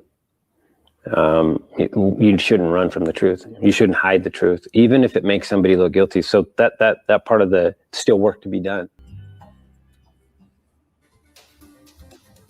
Taking a look at other top stories tonight, Coeur d'Alene police have pulled a car from the Fernan Lake, which belongs to a missing Idaho woman, Sharon Archer. They say a body was found inside. Police tell us that a person called the department to report something white off the boat docks, but it could only be seen when the sun hit it. The person saw posts on Facebook about search parties for Archer and decided to call in the object yesterday. When police arrived, they were able to locate the white 2013 Toyota Highlander about 150 feet from the shore. That car was last seen driven by Archer on September 28th. Police have not released the identity of the body found inside, and the case, including the cause of death, is still pending further investigation.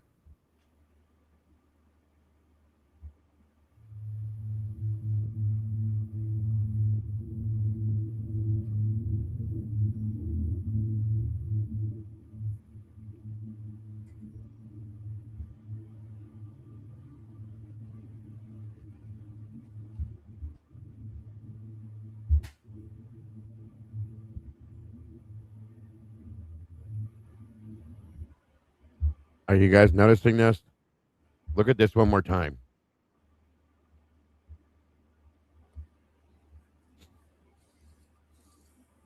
Sharon was last seen September 27th. They're reporting her death listing on her obituary as September 28th, okay? Now let it play forward.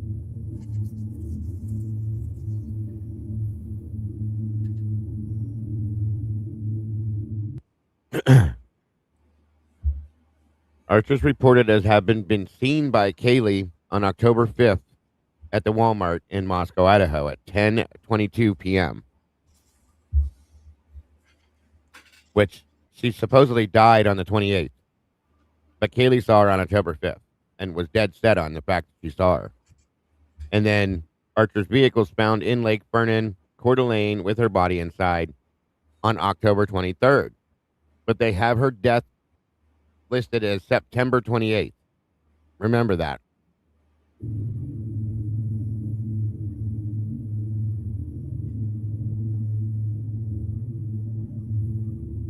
Have a good night, Bear.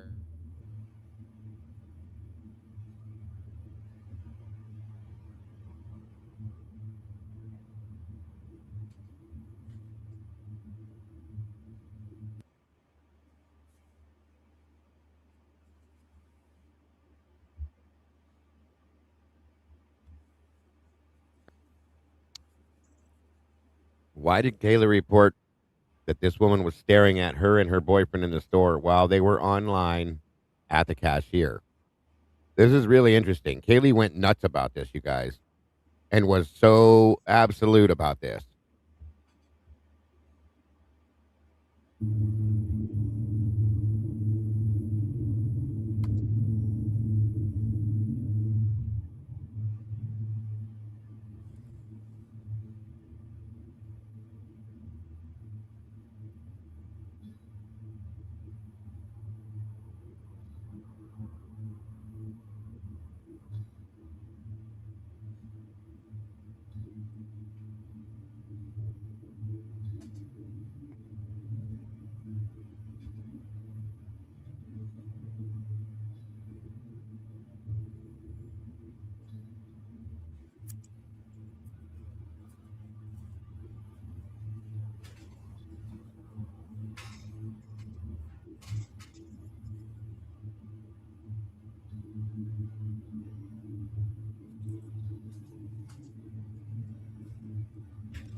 We do continue with breaking news at this noon hour. A missing woman in North Idaho has now been found dead. The Kootenai County Sheriff's Office confirmed the news within the past hour. 65-year-old Sharon Davidson was reported missing after she disappeared on December 14th. The Sheriff's Office said she was found this morning by the Kootenai County Sheriff's Office search and rescue team. They found her near her property, which is south of Coeur d'Alene. A lieutenant telling KREM 2 News the death did not appear to be suspicious, but the investigation is certainly still ongoing. We will update you on air and online at krem.com just as soon as we learn more.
This is going to get interesting in a minute.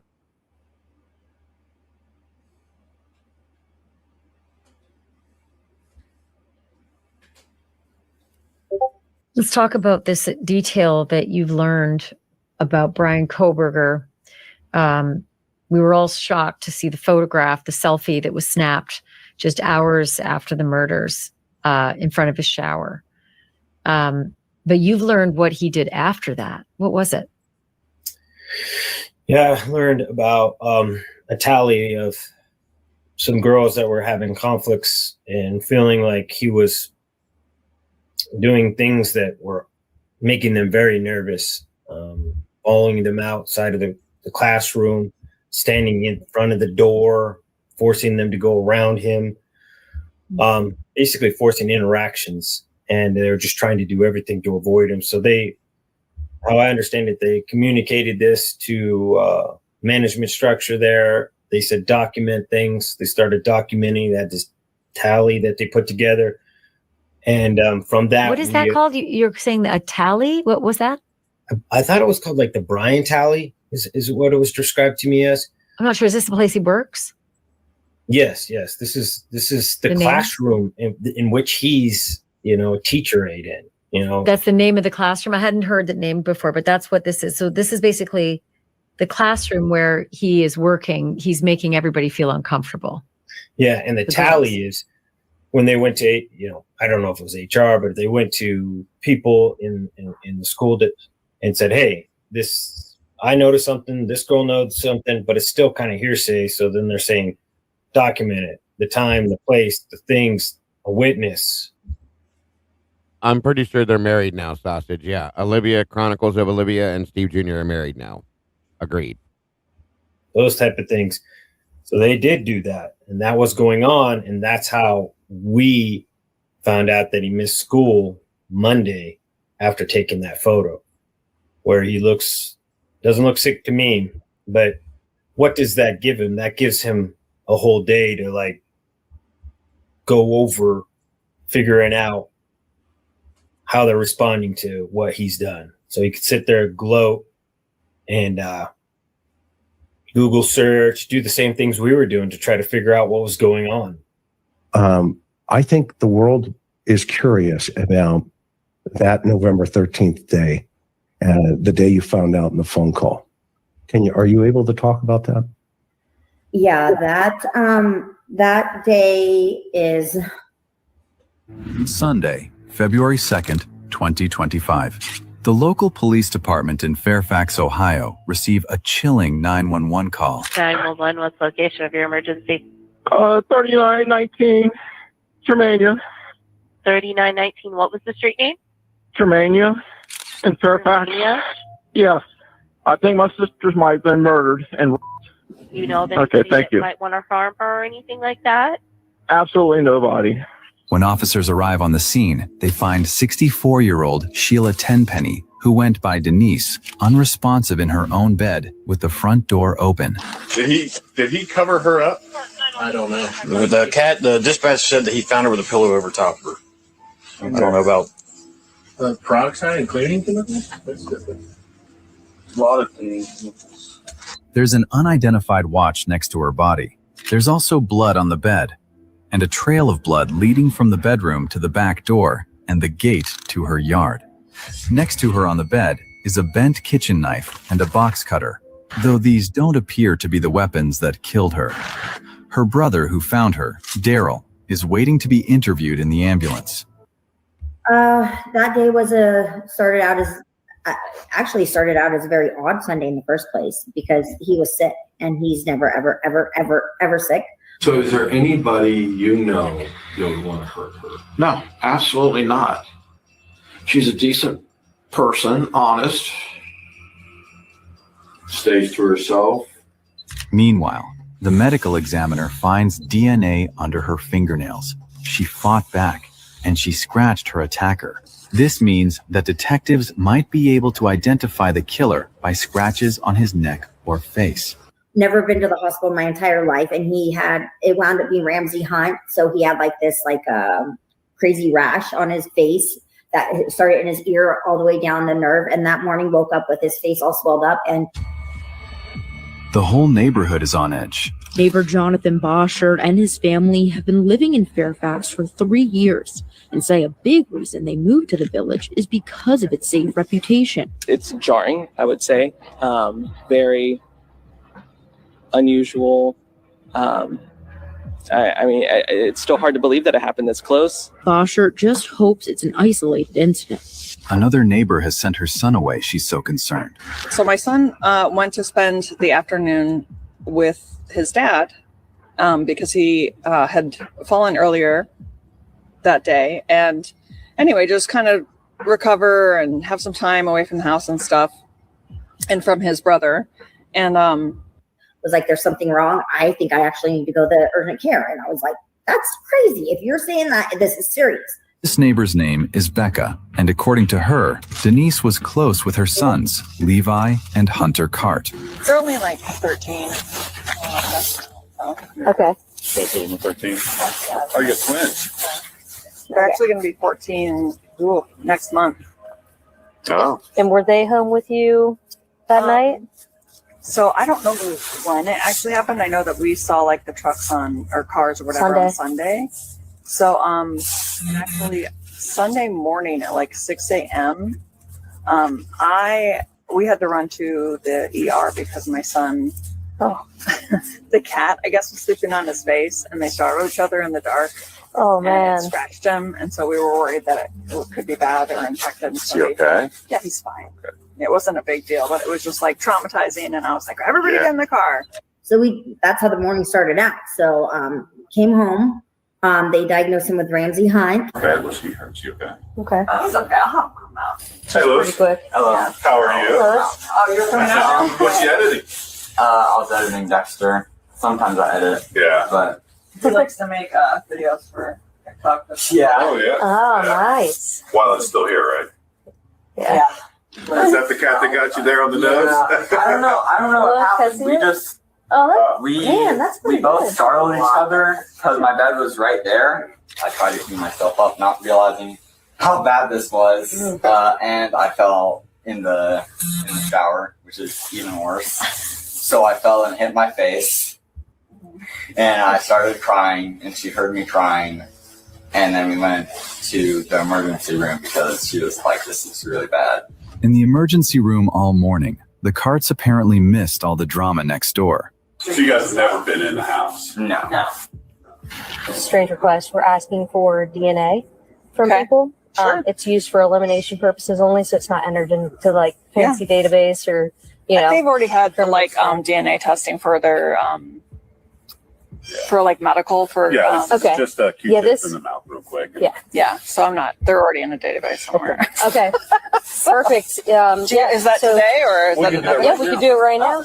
But Lewis isn't so keen. Yeah, I just feel like I've been to enough doctors recently. I don't want to. So have you seen any like crime shows or anything? You know how we kind of do our job. The medical stuff's a little different than the law enforcement stuff. But I don't know if she explained to you, but we're just going to swab your cheek, and it's not going to go in the database or anything. But we're going to compare it against stuff that we have. That makes sense. And it will take 2 seconds. It's just a. Do I have to do it? And he was in a lot of pain, but our son came over and they were watching the football game. And me and his mom and my mom started getting out Christmas decorations because I was like, let's decorate. Let's start decorating for Christmas. My niece called. It's the question. They know he killed Denise. The DNA doesn't lie, nor do the scratches on his face. But what would drive this 13-year-old kid to commit murder? Back to something you mentioned about, I think you said someone reached out to you who had taken one of Brian Koberger's Reddit questionnaires. Is that true? Yeah. Talk to me about that.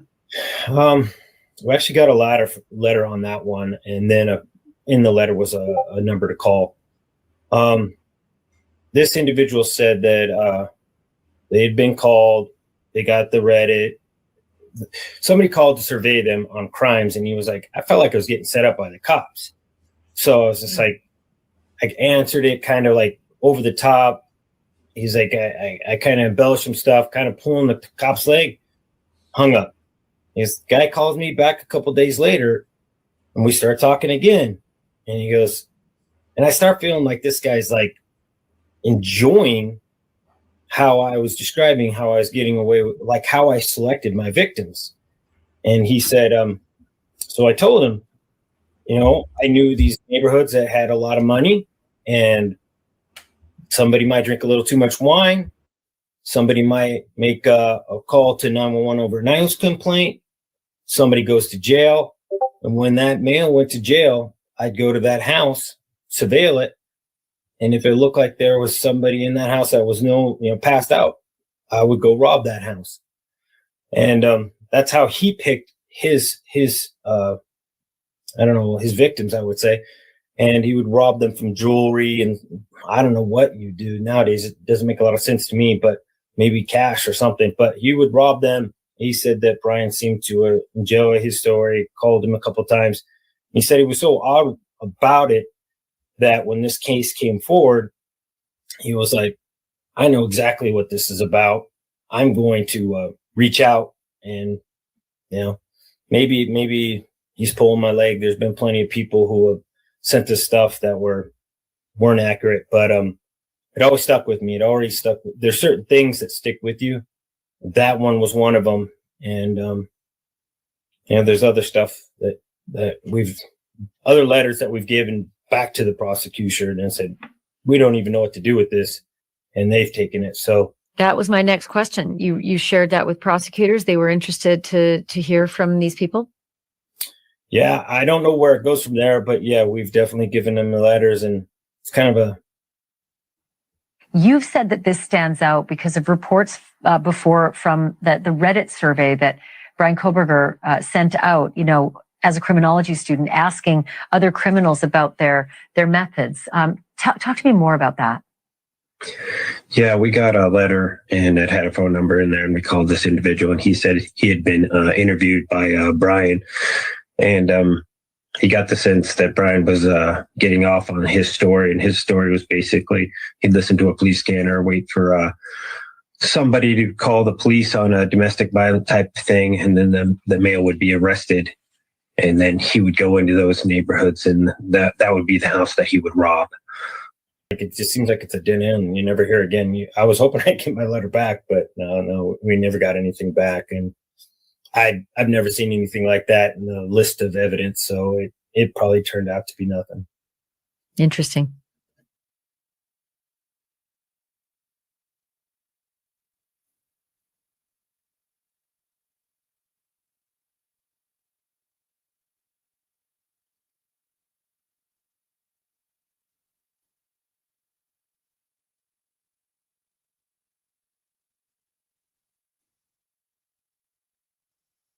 But there isn't something forensically like, I personally keep thinking, how did the killer get out the sliding door of the kitchen, get to the car, get into the car, get to wherever the dumping ground was to get rid of the bloody clothing, the knife, and all the other implements of the crime, and get back to an apartment. And if it's Kohberger's apartment, all without leaving a forensic trail that was, a beacon of blinking lights, because that didn't exist. And I keep wondering, what did that killer do to hide those tracks so well?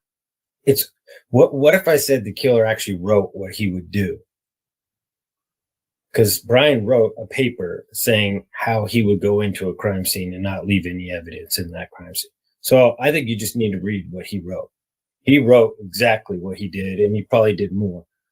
Who knows what he learned in that Reddit post where he interviewed criminals that got caught or got away with different crimes. And, I believe he incorporated those into his night of action. So I think he came to that slider, opened it up whatever way he did, left it open, left some things out at that slider. Part of his kit, part of his plastic bag, whatever it was. There's that he knew what he had planned. Steve, same. I'm more of a planner. I'm more strategic. His plan, he was planning it out right then and there. As they were eating, he was planning on their murder. Right then and there. I mean, he was getting himself all hyped up, all dressed, packing his little bag. Went in, did his thing. Was covered in a Dickie outfit from neck to toe. Had this hood thing on that they also got that coming to his house. If you attack this guy, you wouldn't scratch him. You wouldn't be able to get your hands on him. The only place would be his eyes, and gloves on. I think people underestimate if you know what you're doing and you want to go in there and you got a mission and you've been planning it out, you can get into that house. I've seen the models. I've seen the 3D models where they're in and out, sometimes in like 5 minutes. So there's a couple of them depending on the path that they take. But yeah, I mean, when you really watch a timer and you see the amount of time this person's been in the house, he had more than enough time, and then he got right back out. I mean, his door to the slider is the same technique that he used the doors into the room. He just didn't want to touch anything. He went in there with the plan, studied.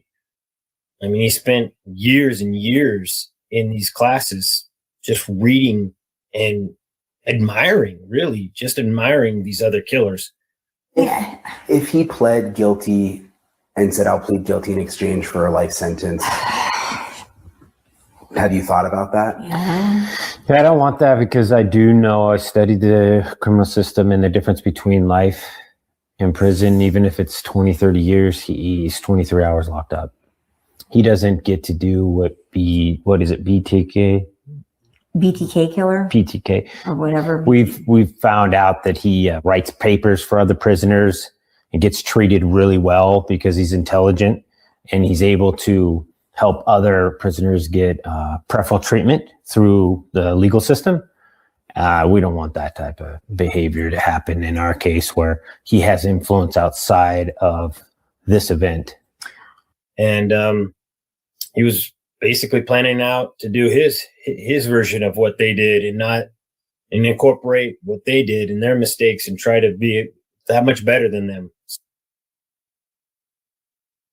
Reporting a false sighting of a missing person in a location far from where their body is actually located can be driven by a range of psychological, cognitive, and in some cases, deceptive factors. We believe that psychological and some deceptive factors may have prompted Kaylee to report having seen Sharon Archer on October 5th, 2021, 7 days after Archer's death, and 18 days before somebody found her right there in Kootenai County. These psychological factors range from genuine, well-intentioned mistakes arising from emotional stress to manipulative behavior designed to alter the course of an investigation. Feeling under pressure from emotional conflict to perform a duty she may have been opposed to would nonetheless, in the minds of some, misdirect the course of an investigation in the search for Sharon Archer, who was indeed, at the time she was reported, submerged in Lake Fernan on October 5th, a week after she went missing.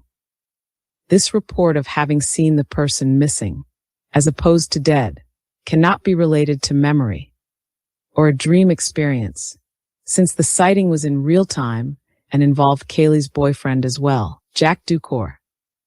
Kaylee had said that this person, who she thought was possibly Sharon Archer, was looking at the two of them while they were in Walmart, and again staring at the two of them while they were standing at the checkout line. A report should have indicated proximity and location in relation to where the reporting party was during the alleged sightings. It is possible that Kaylee experienced something called unfamiliar face misidentification, which acknowledges that people are poor at recognizing unfamiliar faces, particularly in high-stress situations. It is also possible that Goncalves felt the need to control or solve the missing person case. Since she was reportedly into true crime herself, it is possible that she felt the need to come up with information about Archer in the back of her mind, which stems from a psychological need to feel useful. Or was Kaylee being used? Staged sightings are often carried out to make people think that the victim was still alive at a later date or in a different place than they actually were, aiming to confuse the timeline of the death. Ask yourself this. Why would Kaylee, of all people in Moscow, Idaho, on October 5th, create a false narrative by reporting a false sighting an hour and a half away from a possible crime scene, Lake Fernan, exactly 1 week from the date when Archer's body and vehicle was plunged into a lake? On the other hand, a murderer might recruit a trusted family member to report a person missing far from the actual body location to create spatial and temporal distance between themselves and the crime. This is not only a clever way to assist an alibi, but it is also an obstruction of justice when it is done as an effort to slow down police response or to divert resources to a wrong location, as was explained earlier. This tactic is also a form of staging used to manipulate law enforcement. Creating a false lead by reporting a missing person as seen far away from where the body is may steer search efforts away from the body. It suggests that the victim traveled voluntarily, making a perpetrator appear innocent while also giving them time to destroy evidence or dispose of the body in a more thorough manner. A trusted family member is less likely to be immediately suspected, allowing the perpetrator to shape the timeline of the disappearance and manipulate information. Offenders may intentionally mislead the public and police about the last known location of the victim to protect themselves from any scrutiny. Searching for a living person rather than investigating a homicide will only delay the investigation. Ask yourself this question. On the missing persons flyers found online, the agency to contact is the Coeur d'Alene Police Department. Why didn't Kaylee report any concern she may have had about the missing person, Sharon Archer, to the proper jurisdiction? Either the Kootenai County Sheriff Department or the Coeur d'Alene Police are the agencies on these flyers. It comes off as rather strange. She reported it to Moscow, if I remember correctly. She didn't report it to Coeur d'Alene, which has no bearing on the situation. That's the weird part. That Steve Gonzalez was the person who contacted Fox News with the story about Kaylee having reported seeing a missing person, as seen from Coeur d'Alene, who was actually deceased at the time in a Moscow, Idaho Walmart. But it's also strange that the public received only half of the story. Steve left out that the missing woman was found dead on October 23rd, just 18 days after Kaylee reported seeing her, and that it was unlikely that Kaylee saw what she said she saw. If anything, it was possibly what placed Kaylee on the MPD's radar. Case. Well, for a criminology PhD, doesn't seem very smart. I mean, who buys a knife and a sheath and a sharpener online and has it delivered to your parents' house?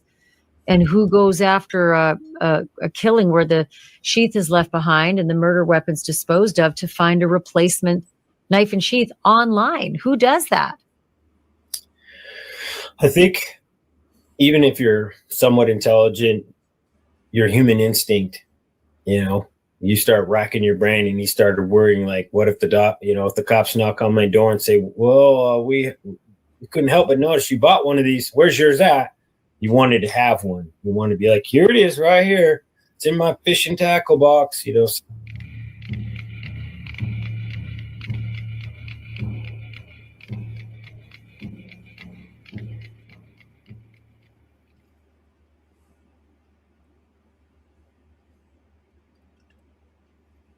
Their shows are very deep. For those of you that didn't get it, it's very. You have to You need to go back and watch it from Idaho 4 Revealed slowly, and think about what you're watching with it. They're pointing at a specific theory and thought with this. Especially if you drank 2 bottles of wine before you watched it, like I did last night.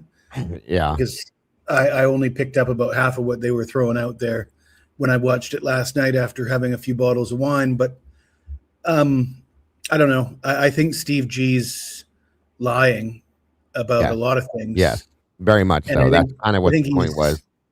He's, there's something wrong with Steve G, but I certainly don't think he's the perpetrator, because no. It's too incomplete. I mean, Dylan and Bethany aren't going to cover for Steve G. Moscow PD is not going to cover for Steve G. So I think it's more like the most likely scenario that I could come up with is whatever he's got himself mixed up in could be the reason why they became targets. That could very, very, there you go. Yeah. There's some things there. You got to really focus in on it. And the neck thing, I mean, if you wanted to explain that, because I find that very suspect, because if you remember the first interviews, that came out later, right? That was like, I think, a month into it. Oh, by the way, just happened to be in the hospital at the during the crimes. He was in the hospital with scratches on his neck or rash on his neck. Or right. I definitely think that's suspect, but I don't think that makes Steve a suspect in this crime. No, not at all. Not at all. But you could say Steve got involved in a altercation, and then whoever he got involved in an altercation with went from Coeur d'Alene straight to take care of what they were going to take care of. That could, I mean, hypothetically, that makes more sense than Steve doing it himself anyways. Of course. And yes, Tammy, I did. And it was when I saw that along with what you had sent me, Tammy, quite interesting. Also, a couple other interviews that were sent to me. They're just, you guys are really thinking hard on this. And I respect that truly. I'll be getting into some more of this other stuff tomorrow. In regards to Dr. David Macon, however you say his name, some other stuff within it. There's some deep thought processing within this. Okay, absolutely, Tammy. No worries. So I don't know what everybody sees and thinks and feels with this case. There's a lot to it, okay, as we all know, and there's more things that are coming to the surface on this that will continue to come through. My recommendation is to go, for those of you that were interested. If you're not, then don't worry about it, obviously. But go watch the Idaho 4 video yourself. It's called Trapped, okay? Idaho 4 Revealed put it out. Go watch it by yourself, no distractions, and just focus on it and listen. You kind of, with that channel, they're very artsy. They're very smart people that put that stuff together, and you got to kind of read between the lines as to what they're saying with it. But it's very interesting if you do. So we're going to delve into tomorrow. Miss Leah had put together a theory that was interesting. We're going to talk about that probably and some other things as well. But today I wanted to point out, the big thing I wanted to point out was what was going on with Ethan that night. I definitely think there's something going on there. Okay. I can't pinpoint exactly what it is, but there's definitely, in my opinion, thank you. There it is, Offie. Thank you for that. Something that was going on that night. There was also quite a few people that were saying that Ethan seemed different that night in some way. In some of their interviews, he seemed off a little bit. So there's that too. That's a big thing for me, and we're going to delve into some more of that with this timeline. Some other things that are in a book that are kind of important, I think, as we break these things down. And like I said, if you have the book, read it. If you don't, you should get it and read it. It's interesting. I would definitely say. And at some point, I'm going to reach back out to Chris and see if he'll join me, so that we can ask some more questions of him after everybody gets a chance to read this book. That's what I was kind of waiting on myself personally. I wanted you guys to be able to read it. That way you have actual questions for him. So I think that's going to do it today. We're right about where I want to be. A little bit past it, but that's okay. Jesse, thank you for joining me. Thanks for having me on.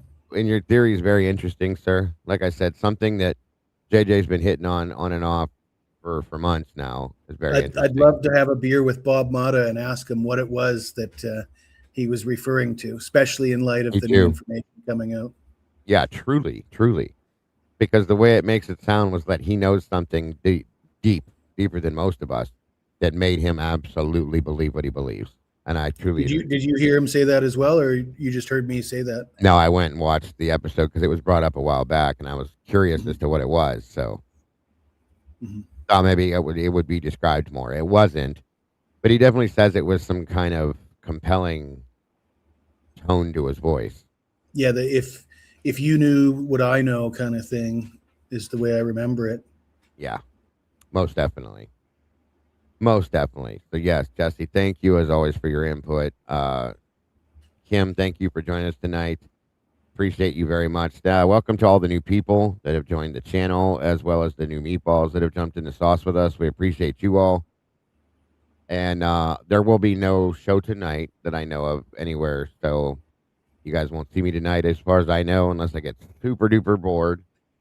But I will see you tomorrow. So guys, thank you for joining us today. I hope you have a great night, rest of your night, or day, I should say, for you, Jesse.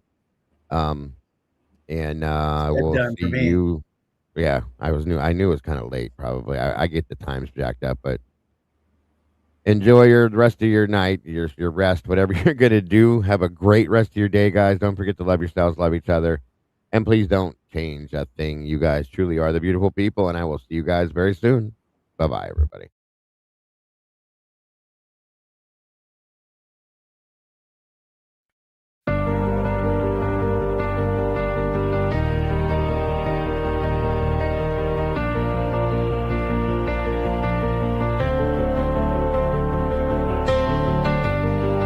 The coffee's cold, the final stain. We laid the map out in the pouring rain. No hidden corners left to creep.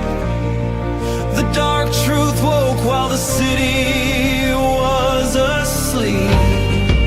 The evidence lines up straight and true, a perfect picture of what they chose to do.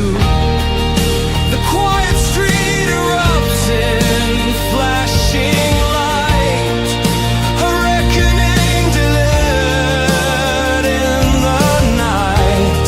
SWAT serves the warrant, loud and clear, the sound of justice, the only thing we hear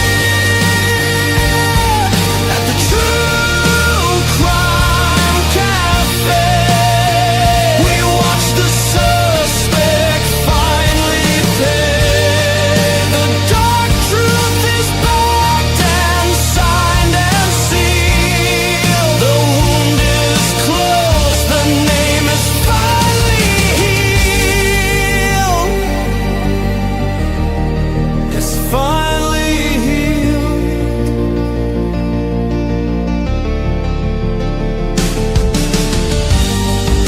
The cafe's empty, closed for the night.